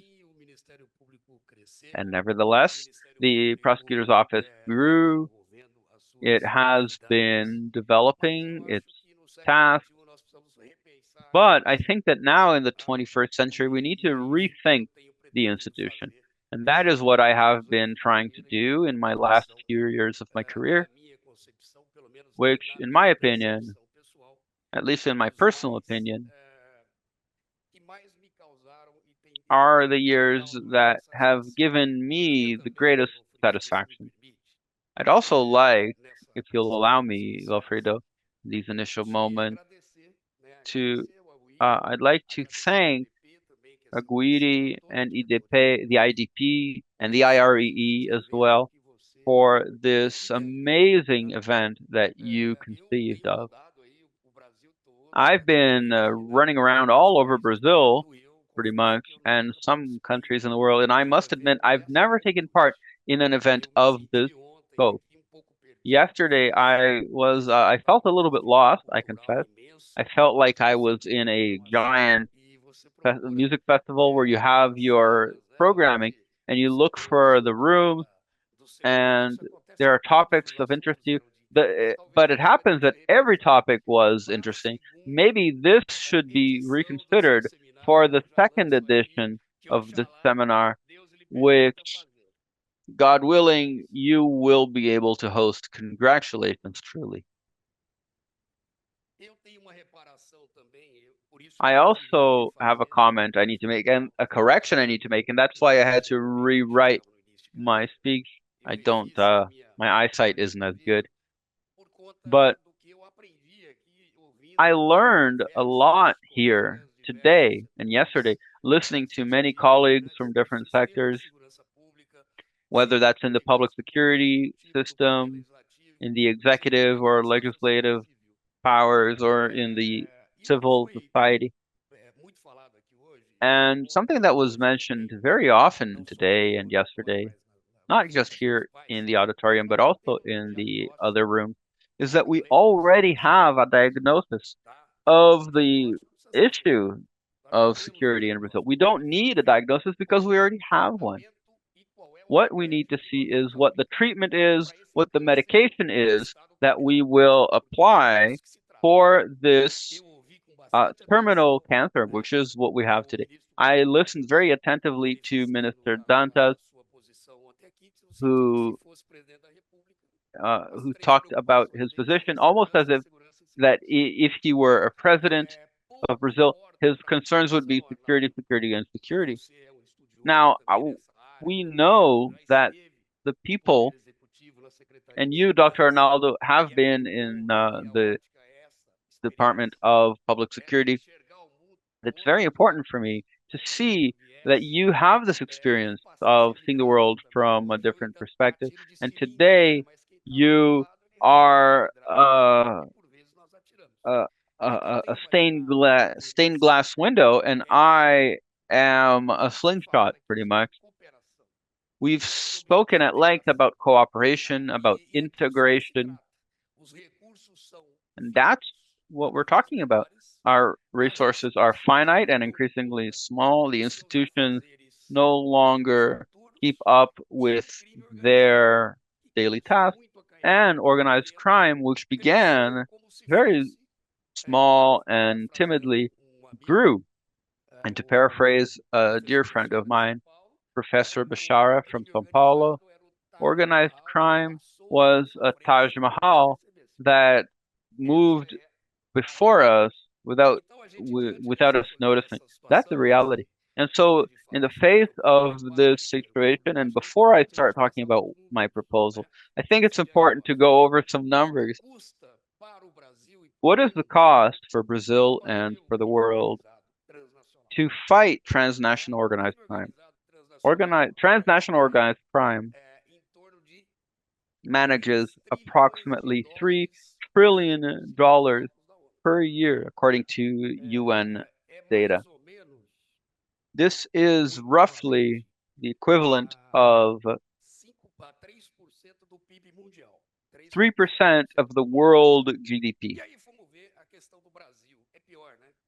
And in Brazil, things are even worse, much worse, because we don't have that scale. Minister Jungmann, whom I admire deeply, he helped me a lot when I was at the Ministry of Public Security. He estimates that we spend some billion reals per year in public security. The number is much bigger, and that, I think, is why the IRE is concerned, which is the State Company Relations Institute. And now the public sector spends a lot and spends poorly. I'm not going to say it arrests a lot and arrests poorly, but it spends a lot and spends poorly. What we spend in public security is over 171 billion reals. But according to the IPEA, that number is 591 billion reals per year. So most of that bill is paid for by the private sector, providing security to their employees, providing security for the cargo shipments and transportation, providing all sorts of work linked to public security. So see, we spend a lot and we don't spend it well. This amount is so much greater than many of these criminal organizations have. So we need to work and work a lot to make it this efficient. That said, I'd like to move to the idea that I have today, as I've said in this 33 years of work, after a lot of mistakes and good works, I understood that the penal process is not reaching its goal, which is to mainly, more than punishment and resocialization of the criminal that has never existed, which that's true. But and that's a world reality. I don't know any country which has been successful in the resocialization of those criminals. Maybe they have it better structured, but to say that to leave jail and re-socialized, I don't believe that this has happened in any system around the world. But what I'd like to say is this. Thanks for the mission that some states have done. I'm not going to say the states, I'm not going to say the political parties and or the municipalities. I'm going to face, I'm going to treat the state as any. All of them, without exceptions, are not good in the public security area. What's the main complaint of the population? Security. There's a feeling of insecurity. The numbers has improved. Criminality has fallen. And all different crimes have fallen. But what is the problem? The population is not feeling that. Mr. Arnaldo, they are worried if they're gonna go on the streets in the center of São Paulo with two mobile phones. They have a fake one and they have the real one somewhere in their backpack. Sometimes we see two, they go out with two bags, one for the criminal and one with her belongings. So what we need to understand is that the issue of we are talking about, which is all the police forces have to be involved in working together. But now they are, let's say, sick. They're getting older before the time, and they don't have structure to work. They work a lot, they work well, but the result, and I'm saying that relating to the public ministry, the judiciary, if I may put a suggestion here, because I'm a kind of person who keep putting the spoons of other people's dishes. I believe that the judiciary has to be present in all these big events. I saw the presence of some ministers. Minister Daniela will be present, but the judiciary has to be sitting on the table too. Only the police forces. All of you have to be on the table for this discussion. And okay, I know I have only 5 minutes and I will do it.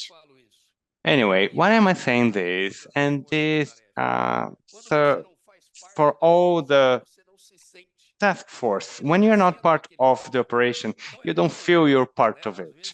So it's very common sometimes when you present work for people that don't understand it, maybe because they are don't have time enough to follow up in all the reports, they become frustrated. Each and any operation will necessarily go through the judicializations. There's no way without do it without it. They will go through the public ministry judicialization, and therefore, moreover than public ministry, the judiciary power should be called to all these events and also call for their responsibilities. Or it will be very easy to ignore that the problem exists if you don't have, if you're not held accountable. So this is just an observation that I do, and what I think is that we can improve the work of the public ministry. As I said, resources are scarce. They don't have the role to compete with any other policy force. And that's what the warning I do. We are going to keep investigating because from my vision and the Supreme Court, the public ministry should and have to investigate, but without stepping on the police force investigations. We have to work complementarily or together, a lot more than together. I like to work together, but very, very close, near, side by side, with everyone bringing their views. And I believe that this is an idea, and I believe there's the only one group in which you have one single person, which is me. In Presidente Prudente, there's only prosecutor. I might be not a very nice person, or I believe that I am very demanding, but sometimes I keep solving problems with my outer ego, with my second personality, and in the end, we find a common ground. So the public ministry needs somehow to work strategically. So I'm going to give a few examples strategically. When we removed the PCC from the federal prison, first I thought that, well, I usually say that only the tip of the pen. I'd like to greet the military police in São Paulo, the civil police in São Paulo, the criminal police in São Paulo, and the federal criminal police. We always, since 2004, when I started this work, have acted together. So someone has to be accountable for the work, and this person is usually me. When we moved this the PCC, we had the support of some groups and oppositions of many other organizations. So this was very dangerous for me. My life was threatened, and we had to think that, Mr. Senator, we don't have judicial support for risk activities. I know people are working on it, but we don't have any law in Brazil that gives guarantees to someone like me that in 3 years' time would have security. And what should I do? Should I leave Brazil, ask for asylum in the United States and Germany? So I got back to the school, and I'm doing a master in public security in Rio de Janeiro. And I'll ask excuse for the teachers if my works are not on time, but I'm just publicizing you a bit, and I'm gonna deliver my works, my studies, but I'm trying to be qualified even if I have to leave the country later. So if you want to have a police force that works, I'm not talking about me, I'm talking about a civil servant with a career that don't have autonomy when they retire. Or do you think that the head of this organization will be nice to me? PCC nowadays has reached the level of a mafia. I'm almost done. Thanks for the not presence of the state and also of my inefficiency. Recently, I participated in a podcast, and what I did wrong there is to read the comments, because if there are 1,000 comments saying good things about you, and there are two that say bad things about you, you always remember the bad comments. So, but basically, I've been studying the PCC for over 20 years, and they have just grown and became more dangerous. So we need to understand where we have failed. So the end of the line operation, where I finally understood that the PCC has entered in the powers of the state. And you usually read this in the comments in social media, and when people say, oh, I have heard that, yes, I have heard a lot of things. Sorry, I digress. So we have put together evidence. We started an investigation, and the public ministry have proved, together with the treasurer, military police, civil policy, with CAD, where we can see there is a cartel, and we understood that the organized crime have captured part of the public services, which is the transport services in São Paulo. We have investigated, there are two, but there are another four investigations. There are two companies, and they earned over 800 million reais. We have public support of a percentage, and I looked into that and said 50,000 reais by bus for these companies. So the system looked very good because it's profitable, and also you can do the money laundering, because over 60–70% of that money that goes into the buses is in cash. So there are many ways to fraud these accounts.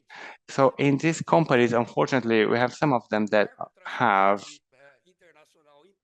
drug traffickers, which are big, and they were part of the administrative council of these companies. We have bank robbers that were part of these councils. We have people, since 2012, we discovered that were hiding hundreds of kilos of drugs. That we discovered the Qualibus, changed the name to Qualibus.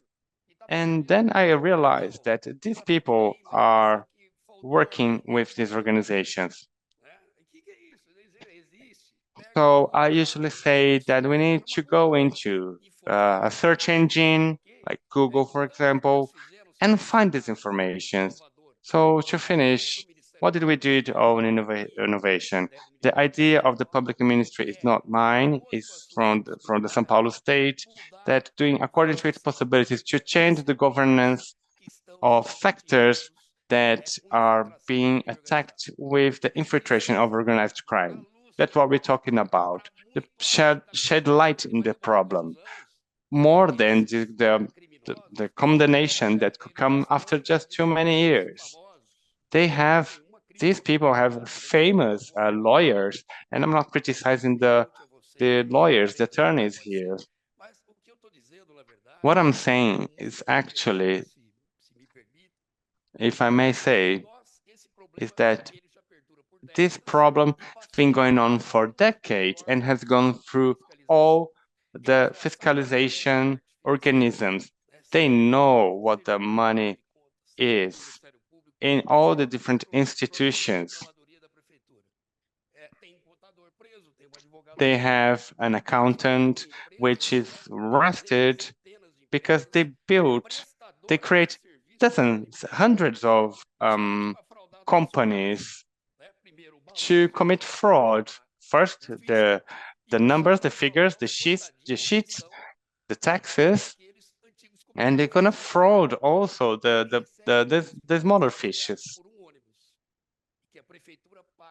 Na ponta, 50 mil só de subvenção. Yeah, so there's a lot of money that are money laundering in many different aspects, the fuel, the buses. And so every now and then they have to renew the fleet. So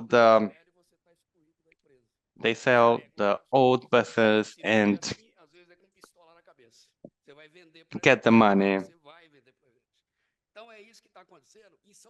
So this is what's happening in São Paulo, which is the biggest capital in South America. It's one of the biggest cities in the world. It has 40 million residents. And this has been proven. Of course, there is due process. There's also a lot of documentation proving it. And we are changing governance in this sector. City Hall has already canceled another transportation, which is river transportation by one of these companies. And we also managed to prevent public funds from being sent in that direction.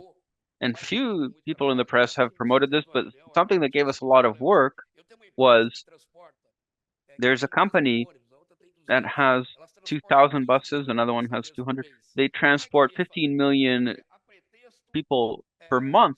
So what can I do in an attempt to remove those partners who are members of the organized crime? I cannot freeze up 35% of São Paulo's buses. I'm the one who's going to suffer. The poor population is going to suffer. They need buses to get to work. The entrepreneurs are going to suffer. This is part of public security. The president of the central bank gave an interview recently at an event saying that the role of organized crime in Brazilian business have made interest more expensive. It dropped the Brazil's credit rating. It drops confidence in Brazil, and it's a problem that affects everyone. So that's why I really like the IRE and the organized civil society. So to conclude, once again, we use a device, a legal device, from the bidding law, a criminal injunctive law that gives those companies whose contracts were already running from 2014 to today.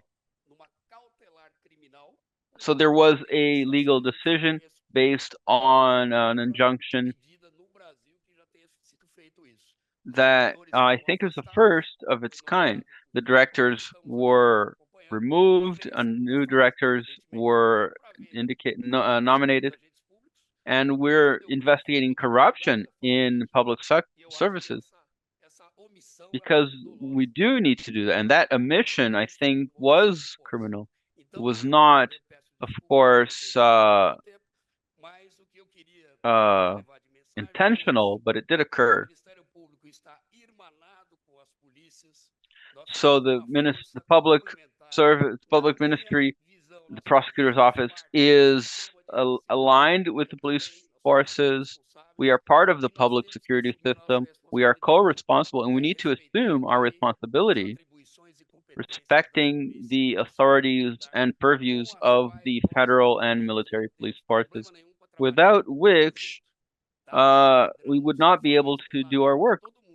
You know, there's enough crooks for everyone. We don't need to fight with the other police forces. If we're all polite, we used to buy strawberries as a child, and we all had to share, me and my siblings. So there's plenty of strawberries for everyone. Thank you.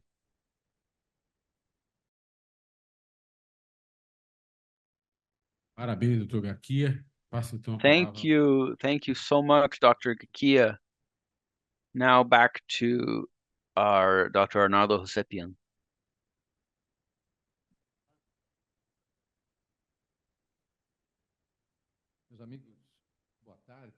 Colleagues, good afternoon. 12:02 now, so good afternoon. I'd like to say that our mission, my mission here is very difficult. Talking after Dr. Luisa, when I arrived at the public ministry, she had just left, and she was in the role of the public prosecutor, and as was I. And speaking also after Lincoln, who is also very familiar with the public service as a few others. I had the chance to talk to him, and that begins in the Department of Security. I arrived initially indicated by Governor Serra, and Lincoln was already firmly at work. And he actually he works so diligently that even his relatives were at risk. They still are, but at the time they were even more. He is a very hard worker, as we know. And I now will attempt to give a few of my thoughts. If I'm not mistaken, Renato from the Brazilian Forum of Public Security. I work with health as well, so sometimes I get the two confused. But I don't see Renato here, but I do see Bruno. I think that Brazil's history since the 1988 Constitution, we have had 8 public security plans, if I'm not mistaken. There's Pronace from Minister Tarso Genro, which is a very interesting plan, but unfortunately did not bear fruit. And sadly, we did not move forward in this plan, such a complex plan. But I want to talk specifically about urban crime. I know that very closely because of my time in the Department of Public Security. And Lincoln was right on the money when he said that, as I know, but as I was also involved in the public ministry for a few months. That was before 1988. I left the career and then came back.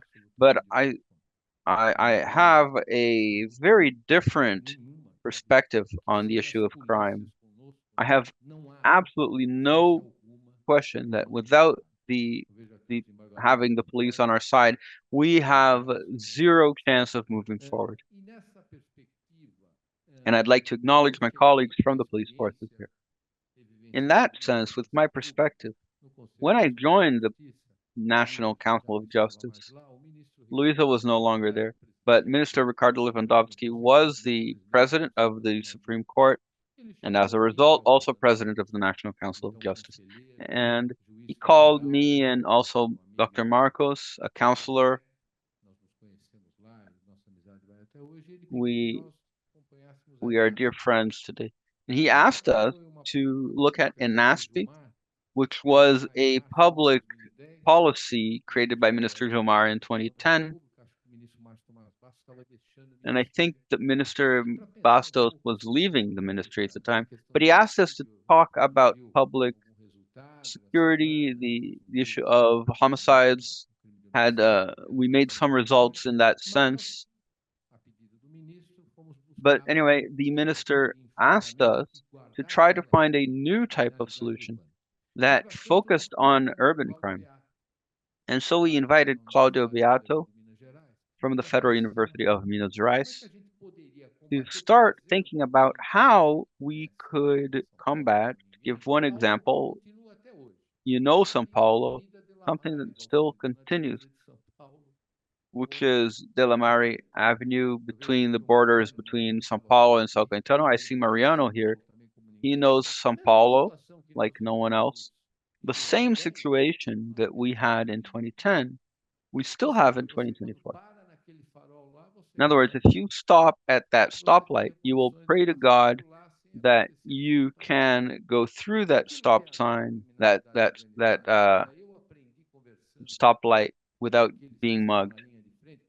I've talked to those who are in the front lines because investigation is not just about passing a public service test, becoming a prosecutor or a police chief, and sitting in a precinct and thinking you know how to investigate. You do not. Something you need to learn. It's not simple. Here, Lincoln, you've got what, 22 years of experience heading this? Yeah, 22 years. I was at my public ministry for 35 years. So investigations are not simple.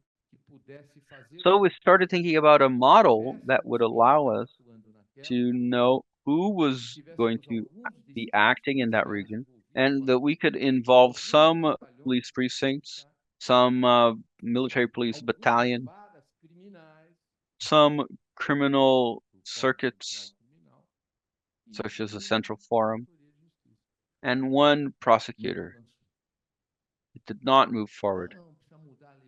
Oh no, we need to change the legislation. Oh, we need to investigate things. I was a national counselor of justice for 4 years. The courts can make changes through resolutions, the chambers of commerce, the circuit court of domestic violence. All of this will make changes, but the fact is that it did not move forward. Anyway, long story short, we do not have any condition to put the military police, the same commander, the same prosecutor, the same circuit courts. We found who either stay or replace one another, because sometimes they are not caught red-handed, and the muggings occur either on foot, on bike, or on motorcycle.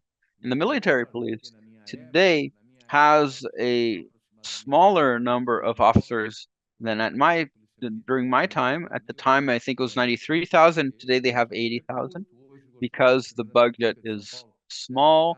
Today, the city of São Paulo's public security, I think, is approximately at 23 million. Maybe today it could be 27 million. A lot of money is spent on staff.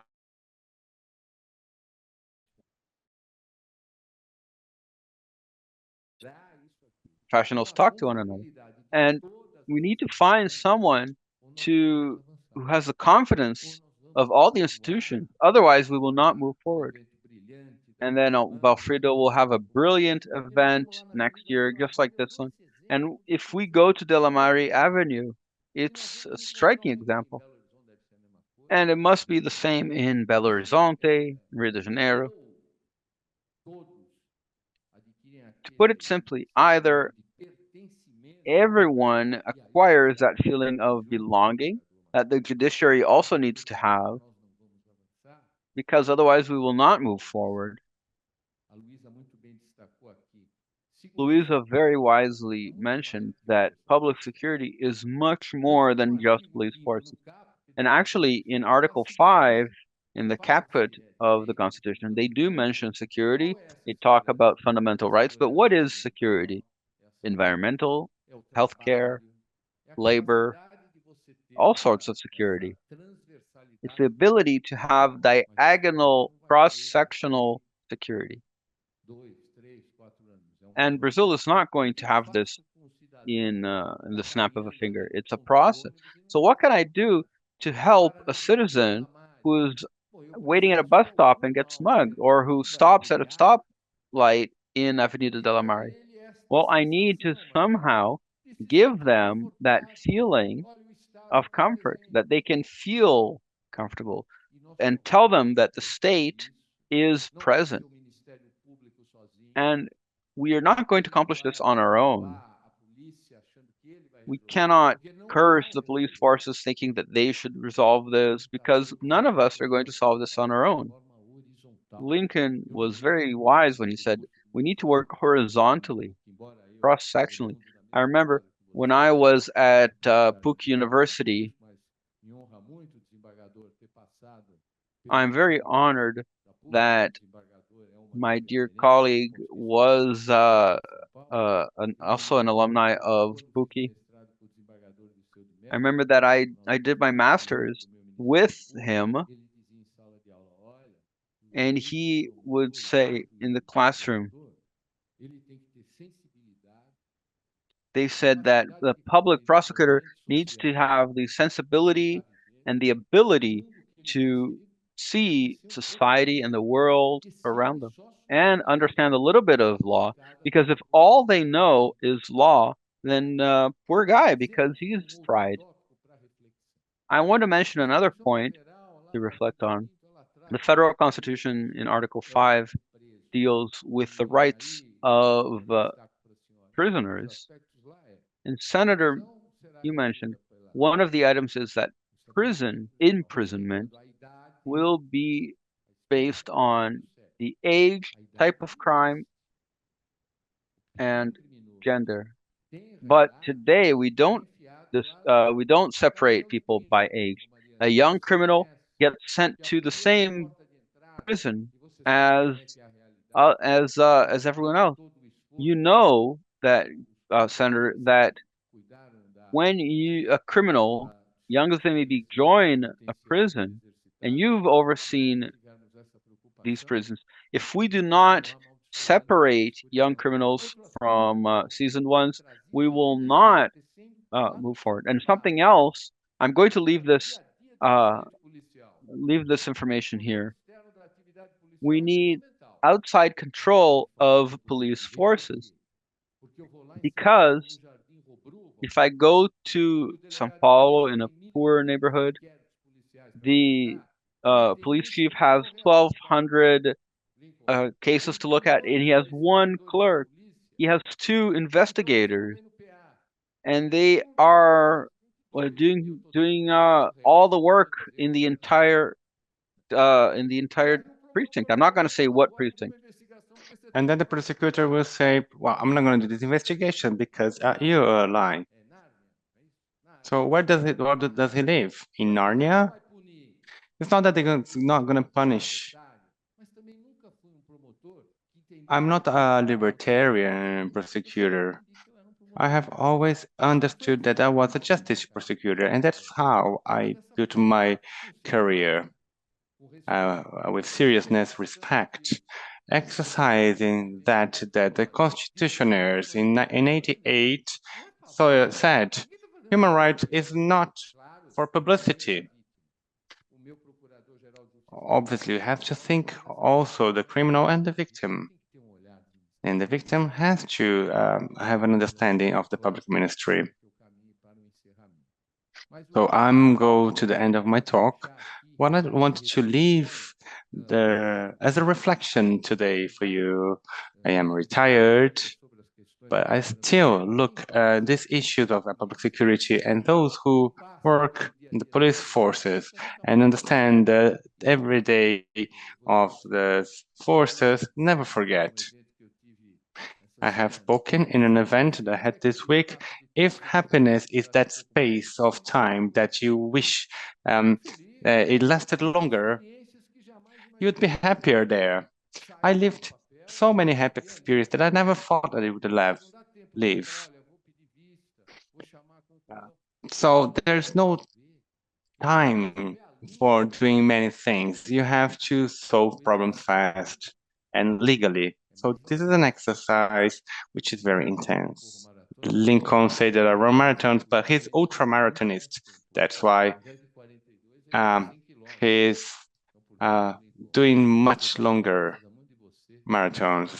Society still needs you, and also the public ministry. As a final message, I'd like to bring the understanding that if we don't act horizontally at the judiciary, the public ministry, federal and state level, nobody's better than others. And the Brazilian population doesn't want to know if I am a prosecutor or have other roles. What they want to know is that if the tax they pay will bring a better life. And that's the message that I'd like to leave for you. I'd like to thank for the honor to be with these 2 excellent speakers, which are referenced in the Brazilian judiciary. And thank you so much for all you present. Thank you. I'd love to have more time to talk to you, but what my grandmother used to say is, empty bag doesn't work. So it's time for lunch. I'd like to thank you for the presence of all of you. Thank you. Obrigada pelas contribuições. Vamos fazer a pausa. Thank you very much for your contribution. We're going to do our pause for lunch, and we'll be back with our activities at 2 p.m. on the clock in all the rooms. Thank you so much.